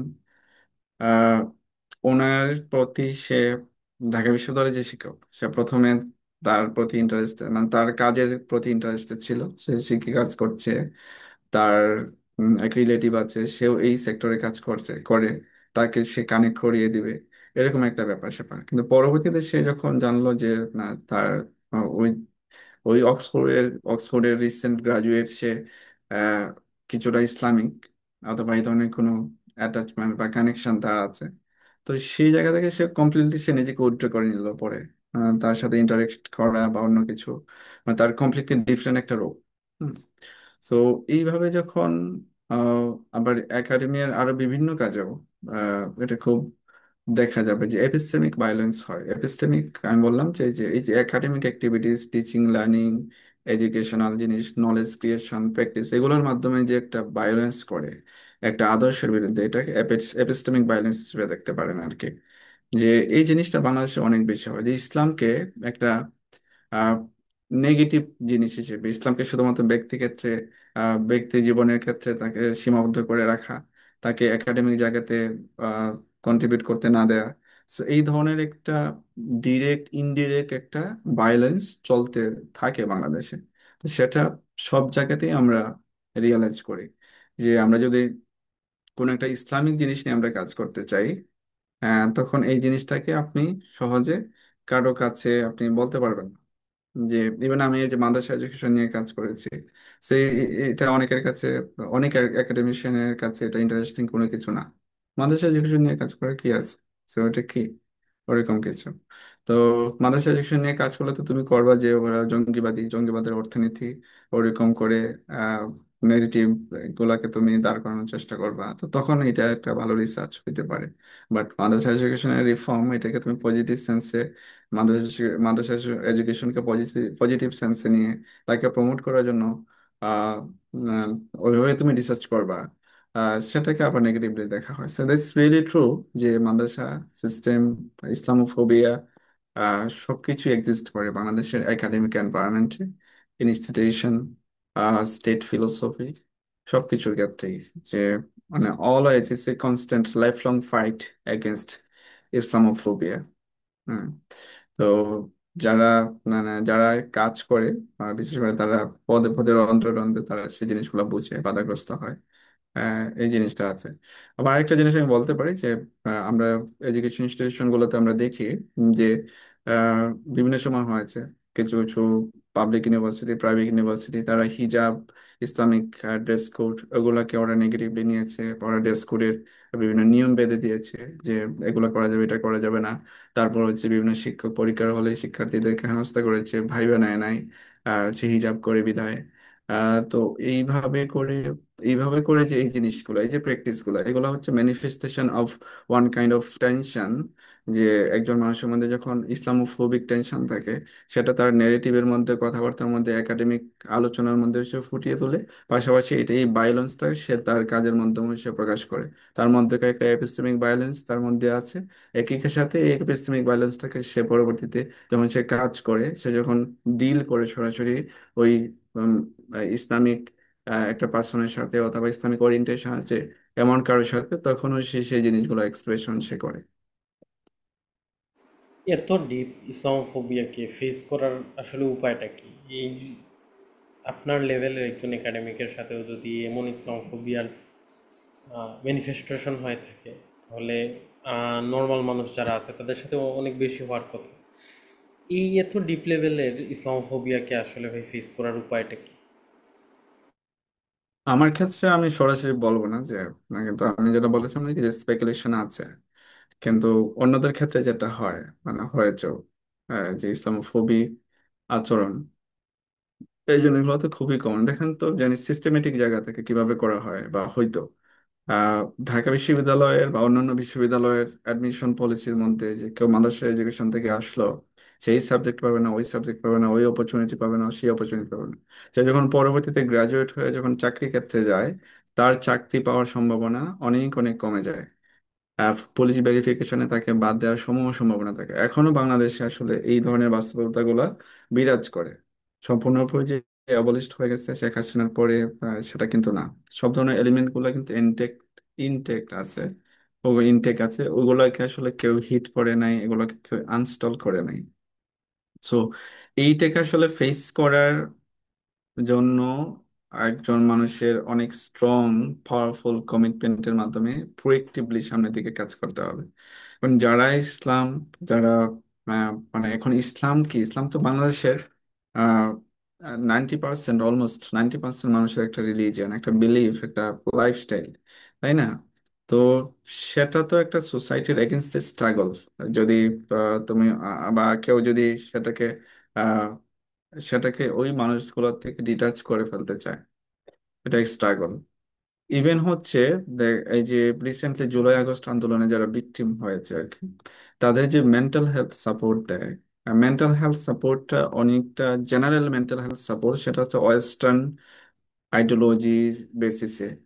এইখানে আমরা যখন দেখি মেন্টাল হেলথের ডিফারেন্ট একটা পার্সপেক্টিভ থেকে তারা সেই মেন্টাল হেলথের কাজগুলো করে। কিন্তু যখন একটা সোসাইটিতে আপনি যখন সরাসরি যখন কাজ করবেন, তার কি কি ভ্যালুস আছে, তার কি কি ভ্যালুস তাকে বিভিন্ন বিপদে আপদে তাকে সান্ত্বনা দেয়, তাকে মোটিভেট করে, তার আহ, তাকে ওই বিপদটা কাটিয়ে উঠতে সাহায্য করে, সেই জিনিসগুলো যদি কনসিডার না করেন, তখন হচ্ছে এটা বুমেরাং করে। এটা উম, এটা বিভিন্ন কাজের মাধ্যমে সেটা প্রমাণিত। রোহিঙ্গা ক্যাম্পে যারা রোহিঙ্গা ছিল তাদের একটা রিলিজিয়াস বিলিফ, তাদের মোটামুটি সবাই কিন্তু মুসলিম। তো তাদের আমার ওয়াইফ তাদের যে সাইকোসোশ্যাল ইন্টারভেনশন সেটা নিয়ে অক্সফোর্ড ইউনিভার্সিটিতে যখন মাস্টার্স করেছে সে তখন তখন সেটা নিয়ে থিসিস করেছে, যে রোহিঙ্গা ক্যাম্পে যে সাইকোসোশ্যাল ইন্টারভেনশন, মানবিক বা মানসিক স্বাস্থ্য সহায়তার যে প্রজেক্ট গুলা বিভিন্ন ইন্টারন্যাশনাল এনজিও গুলা নিয়েছে, ইউএন এর যে বিশেষ করে ইউএন এর চেয়ারের যে প্রজেক্ট ছিল আর কি। তো ওই প্রজেক্টটা নিয়ে কাজ করেছিল। তো সেই প্রজেক্টে দেখা গেছে তারা আসলে ওই যে সোসাইটি, ওই রোহিঙ্গার মানুষদের যে ধর্মীয় বিশ্বাস, বিশেষ করে ইসলামের বিশ্বাস, সেই জিনিসটাকে তারা প্রপার গুরুত্ব দিচ্ছে না।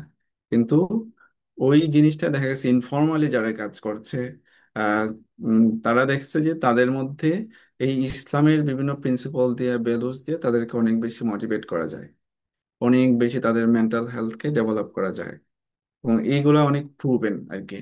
তো জুলাই আগস্ট আন্দোলনের ক্ষেত্রেও এই জিনিসটা কিন্তু বাস্তব। তো অনেক মানুষ এখন বিগড়ে গেছে বলা যাচ্ছে, বলতেছে না যে অনেক মানুষ তাদের তারা গ্রিডি হয়ে গেছে।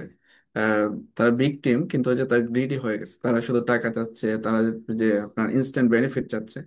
তো এই জিনিসটা কেন হচ্ছে? তখন তো হচ্ছে যে আমাদের সোসাইটির যে প্রতিষ্ঠিত যে ব্যালেন্স গুলো আছে তার মাধ্যমে তাকে তার যে হিলিং প্রসেসটা হওয়ার দরকার, তার যে রিহেবিলিটেশন সাইকোসোশ্যাল ইন্টারভেনশনটা দরকার ছিল সেটাকে করা হয় নাই। তো সেই জায়গা থেকে কম্পারেটিভলি আমার ওয়াইফ কিছু মানুষের সাথে ইন্টারভিউ করছিল, তো এরকম একজন শিক্ষার্থী পাওয়া গেছে যে মাদ্রাসা ব্যাকগ্রাউন্ডের, সে ভিকটিম, তার একটা চোখ নষ্ট হয়ে গেছে ওই জুলাই আগস্ট আন্দোলনে। তাকে যখন জিজ্ঞেস করা হলো যে তুমি কিভাবে নিজেকে সোধ করো বা তুমি কিভাবে ওভারকাম করার চেষ্টা করো, তো এই স্ট্রাগলটা তুমি কিভাবে সে পার করছো, সে বললো যে সে প্রথম দিকে সে এটা নিয়ে তার মধ্যে কোনো ধরনের রিগ্রেট নাই। তার একটা চোখ চলে গেছে, তার সারা শরীরে অনেক ইনজুরি আছে, সে এখনো এই ধরনের ক্ষত নিয়ে সে বয়ে বেড়াচ্ছে। তার লাইফে অনেক ধরনের আনসার্টেনটিস এগুলো আছে, কিন্তু সে প্রতিদিন কি, যখন যখন নামাজ পড়ে, তাহাজ্জুদ যখন পড়ে, তখন সে সব কিছু সে ভুলে যায়। মানে এই জিনিসগুলো তার কাছে ভ্যালুলেস মনে হয়, যে কিছুই না, তার জীবনে কোনো দুঃখ নাই, কষ্ট নাই, ব্যথা নাই। সেই জিনিস সে নিজেকে এইভাবে করে অ্যাডজাস্ট করে নিয়েছে। সে সে সে যত দ্রুত নর্মাল লাইফে সে ব্যাক করতে পারছে, একই সাথে তার সাথে অন্যরা হয়তো সে নর্মাল লাইফে সে রিটার্ন করতে পারছে না, তাকে অ্যাডজাস্ট করতে পারছে না। এই যে এই যে একটা জিনিস, যে একটা সোসাইটির যে একটা ইসলামিক আইডিওলজি যে একটা পাওয়ার, যে এক্সিস্টিং একটা আইডিওলজি যে একটা পাওয়ার, সেই জিনিসটাকে ইগনোর করা, তো একটা বড় ধরনের ভায়োলেন্স, এপিস্টেমিক ভায়োলেন্স বলা হয়, এটা একটা মানুষের আহ, একটা সমাজের ভ্যালুর বিরুদ্ধে যুদ্ধ করা। তো সেই জিনিসটা আনফরচুনেটলি বাংলাদেশে হচ্ছে। তো এটাকে আসলে ট্যাকল দিতে হলে ডেফিনেটলি যারা কাজ করছেন তাদেরকে আরো বেশি রিগোরাসলি কাজ করতে হবে, প্রোয়েক্টিভলি কাজ করতে হবে। কাউকে আসলে হতাশ হলে চলবে না, সবাইকে আরো বেশি ক্রিটিক্যাল হইতে হবে, যে প্রশ্ন করতে শিখতে হবে। আপনি ভ্যালিড এভিডেন্সের মাধ্যমে, আপনার যুক্তির জায়গা থেকে আপনি অনার গুড মনের মাধ্যমে আপনি সেগুলোকে প্রশ্ন করেন, চ্যালেঞ্জ করেন। ডেফিনেটলি ইফ ইউ আর, আপনার কাজের ভিত্তি যদি সত্য হয়, সুন্দর হয়, পবিত্র হয়, ডেফিনেটলি সেটা এক সময় অন্য আদর্শ বা অন্য যুক্তির সাথে সে বিজয়ী হবে। তো এই জিনিসটা আমার কাছে মনে হয় সবার এই মোটিভেশনটা থাকা দরকার, যদি ইসলামোফোবিয়াকে আরো ভালো করে ট্যাকল করতে হয় বাংলাদেশের মতো একটা পরিবেশে। তো এই ধরনের কাজগুলা আরো বেশি হওয়া দরকার, সবাই যেন আহ সবকিছুকে চ্যালেঞ্জ করে নিজেদের যুক্তি, নিজেদের কাজ, নিজেদের ভোকালের মাধ্যমে। মাদ্রাসা শিক্ষা ব্যবস্থা যে এরপরেও মাদ্রাসার যে ছাত্ররা মানে নিজের থেকে ইন্ডিভিজুয়াল লেভেলে তারা কি করতে পারে। আমরা মাদ্রাসা শিক্ষা ব্যবস্থা নিয়ে কথা বললাম, বাট মাদ্রাসার ছাত্ররা নিজেদের অর্জনকে কিভাবে আরও বাড়াতে পারে বা কিভাবে নিজের ড্রিমকে অ্যাচিভ করতে পারে। এটা গুরুত্বপূর্ণ প্রশ্ন, যেহেতু মাদ্রাসা শিক্ষাকে রাতারাতি চেঞ্জ করা যাচ্ছে না। এখন একটা ট্র্যাডিশনাল অথবা আহ, একটা যে একটা রিফর্মড, যে একটা একটা পরিপূর্ণ আদর্শিক একটা রূপে যেভাবে থাকার কথা সেই রূপে তো নাই।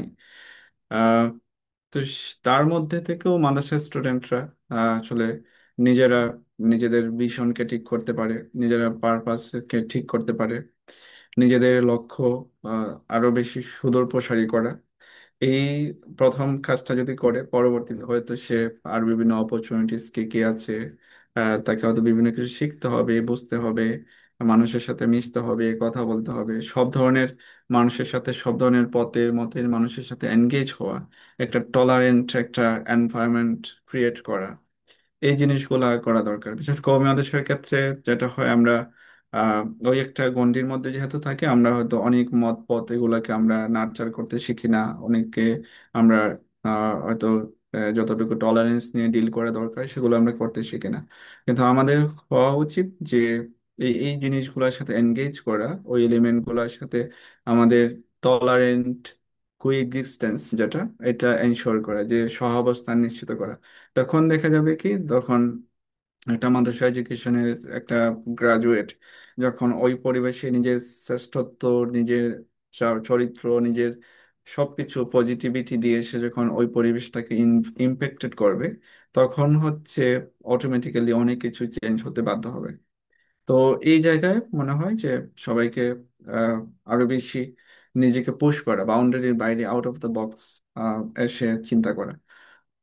আরেকটা জিনিস হওয়া দরকার, দক্ষতা যোগ্যতার প্রশ্নে কোনো সময় ছাড় না দেওয়া। যত বেশি দক্ষতা যোগ্যতা অর্জন করা যায় তত বেশি অ্যাডভান্টেজ আপনার থাকবে, যেটা বলে কম্পিটিটিভ অ্যাডভান্টেজ। ইকোনমিক্সেও এই ধরনের টার্ম আছে।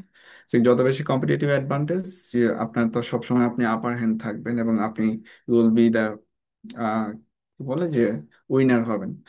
তো এই জিনিসটা, যেহেতু আমরা একটা অনেক দ্বান্দ্বিক, অনেক কন্টেস্টেশন এর মধ্যে আমরা আছি, আদর্শিক আহ, এবং শিক্ষাগত সব দিক দিয়ে, তো আমাদের এই জিনিসটা, এই অ্যাডভান্টেজটা আমরা যদি খুব বেশি যোগ্য হই, সেটা আমাদেরকে অনেক বেশি অ্যাডভান্টেজ আমাদের দিতে পারে। তারপর হচ্ছে কোনো সময় নিজের অবস্থান নিয়ে, নিজের ব্যাকগ্রাউন্ড নিয়ে, শিক্ষা নিয়ে কোনো সংকোচ বোধ না করা। কারণ এই যে চতুর্দিকের যে পরিবেশ, সবকিছু আমাদেরকে সংকোচ বোধ করতে বাধ্য করে, যে তুমি যথেষ্ট মার্জিত না, তুমি যথেষ্ট সোশ্যাল না, তুমি যথেষ্ট মিশুক না, তুমি যথেষ্ট প্রগ্রেসিভ না। তো এই ধরনের বিভিন্ন ধরনের নেগেটিভ টেক আমাদের দিকে আসতে থাকে। তো আমরা যখন যে এগুলাকে পাওয়ারফুলি এবং হচ্ছে নিজের যোগ্যতার মাধ্যমে আমরা যখন এগুলাকে ফেস করি, তখন আমাদের মধ্যে একটা রেজিলিয়েন্স তৈরি হয় এবং আমরা আরো সামনের দিকে সামনের দিকে এগিয়ে যাওয়ার শক্তিটা আমরা অর্জন করি। তো এই জিনিসটা মাদ্রাসা ব্যাকগ্রাউন্ডে যারা আছে তাদের এই সংকোচটুকু কাজে মানে কাটিয়ে উঠতে হবে, কখনোই সংকোচ বোধের মধ্যে থাকা যাবে না। আর পরবর্তীতে যে জিনিসটা করা দরকার, যে নিজের ভয়েস সব জায়গায় রিচ করা, সেটা লেখালেখির মাধ্যমে হোক, কথা বলার মাধ্যমে হোক, সোসাইটির অসঙ্গতি বলেন বা যে কোনো কিছুর মাধ্যমে হোক। তো আপনি যখন সোসাইটির সাথে আরো বেশি কানেক্টেড হবেন, সোসাইটির সমস্যা, সম্ভাবনা, বিপদ আপদ, ভালো মন্দ সবকিছুকে যখন আপনি নিজের সাথে আপনি আহ, আহ, কি বলবো, নিজের লাইফের সাথে আপনি অ্যাটাচ করে নিতে পারবেন, তখন আপনি সোসাইটির আরো বেশি কাছে যাবেন। সোসাইটি আপনাকে চিনবে, বুঝবে, এবং সোসাইটি আপনার আপনার ভ্যালুটা বুঝবে, যে কিভাবে একটা একটা মানুষ পজিটিভলি সোসাইটিতে কন্ট্রিবিউট করছে, আহ সব ধরনের বাধা বিপত্তি সত্ত্বেও, তখন সোসাইটি আপনাকে অন করবে। তো যে কেউ ইসলামোফোবিয়ার কারণে আপনাকে রিজেক্ট করতে পারবে না সোসাইটি থেকে। তো এটার মানে বিভিন্ন ধরনের বেনিফিট আমিও দেখি যে আমার লাইফে, আমরা তো কোনো একটা গণ্ডির মধ্যে থাকি না, আমরা চেষ্টা করি সবার সাথে এনগেজ হওয়ার। এখন হ্যাঁ, যখন আপনার টাইম আসবে আপনি তখন বুঝবেন যে এই ধরনের এলিমেন্ট গুলা বা এই ধরনের যে পরিবেশগুলো আপনাকে কতটুকু সাপোর্ট দেয়। হ্যাঁ।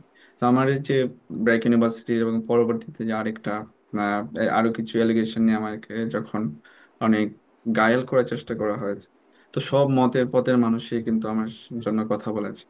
তো ইভেন হচ্ছে আহ, আমি বলবো যে এই এই জিনিসটাকে খুবই দরকার, যে আমাদের সবাইকে অন করা দরকার, সবার সাথে মিশা দরকার, সবার সাথে কথা বলা দরকার।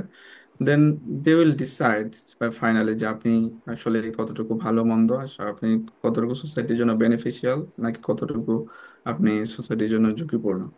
তো এই জিনিসগুলো মানুষের কাছে সবচেয়ে সাথে ক্লিয়ার হয়ে যাবে।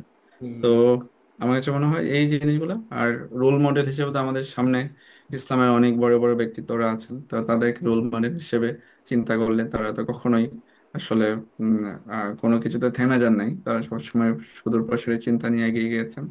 তো আমার মনে হয় যারা ইসলামী শিক্ষায় শিক্ষিত অথবা মাদ্রাসা ব্যাকগ্রাউন্ডের, তাদের মধ্যে ওই ধরনের সুদূর প্রসারী দিগ্বিজয়ী একটা চিন্তা, মোটিভেশন, কাজ সবকিছুই থাকতে হবে। তো এটা থাকলে ডেফিনেটলি, যে হয়তো এটা ইনস্ট্যান্ট পরিবেশ চেঞ্জ হয়ে যাবে না, ইমিডিয়েটলি চেঞ্জ হয়ে যাবে না, এটা কিছু সময় লাগবে, বাট ডেফিনেটলি ভালো কাজের বা এই ধরনের পাওয়ারফুল কাজের একটা আউটকাম একটা টাইমে আমরা দেখতে পারবো।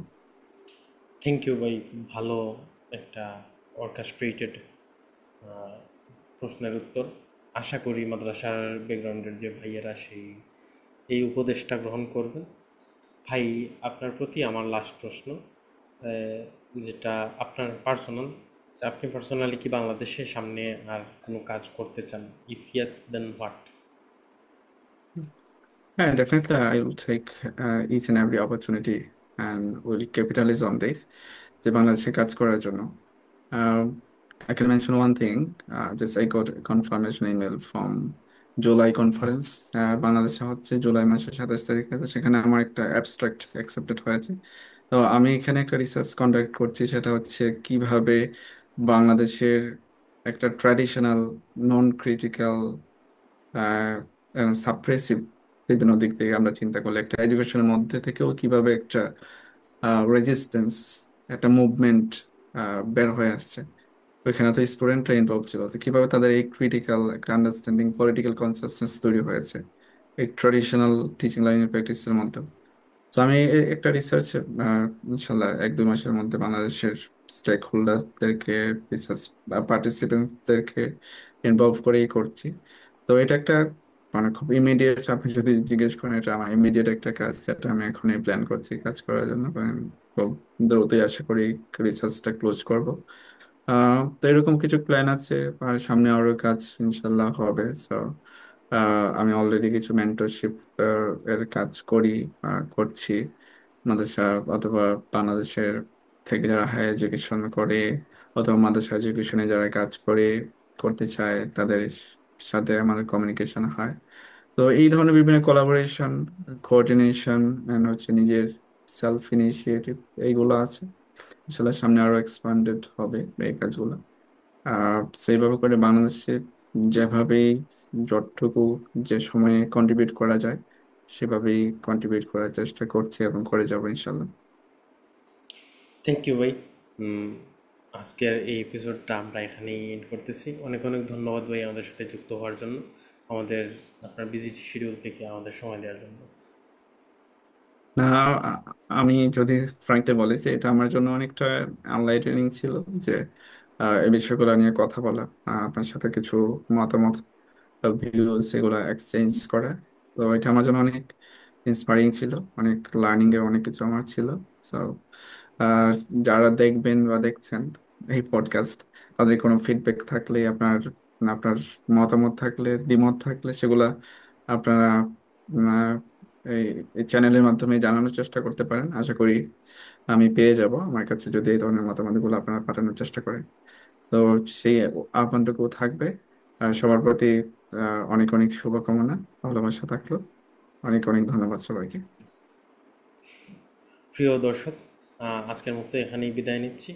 আপনারা আমাদের ইউটিউব চ্যানেলে সাবস্ক্রাইব করবেন, ফেসবুক পেজে ফলো রাখবেন, আর এই পডকাস্টটা পেয়ে যাবেন ফেসবুক, ইউটিউবের পাশাপাশি অন্যান্য সব পডকাস্ট প্ল্যাটফর্মে। দেখা হবে আগামী কোনো পর্বে। ততদিন অবধি ভালো থাকবেন, সুস্থ থাকবেন। আল্লাহ হাফেজ, সালামু আলাইকুম।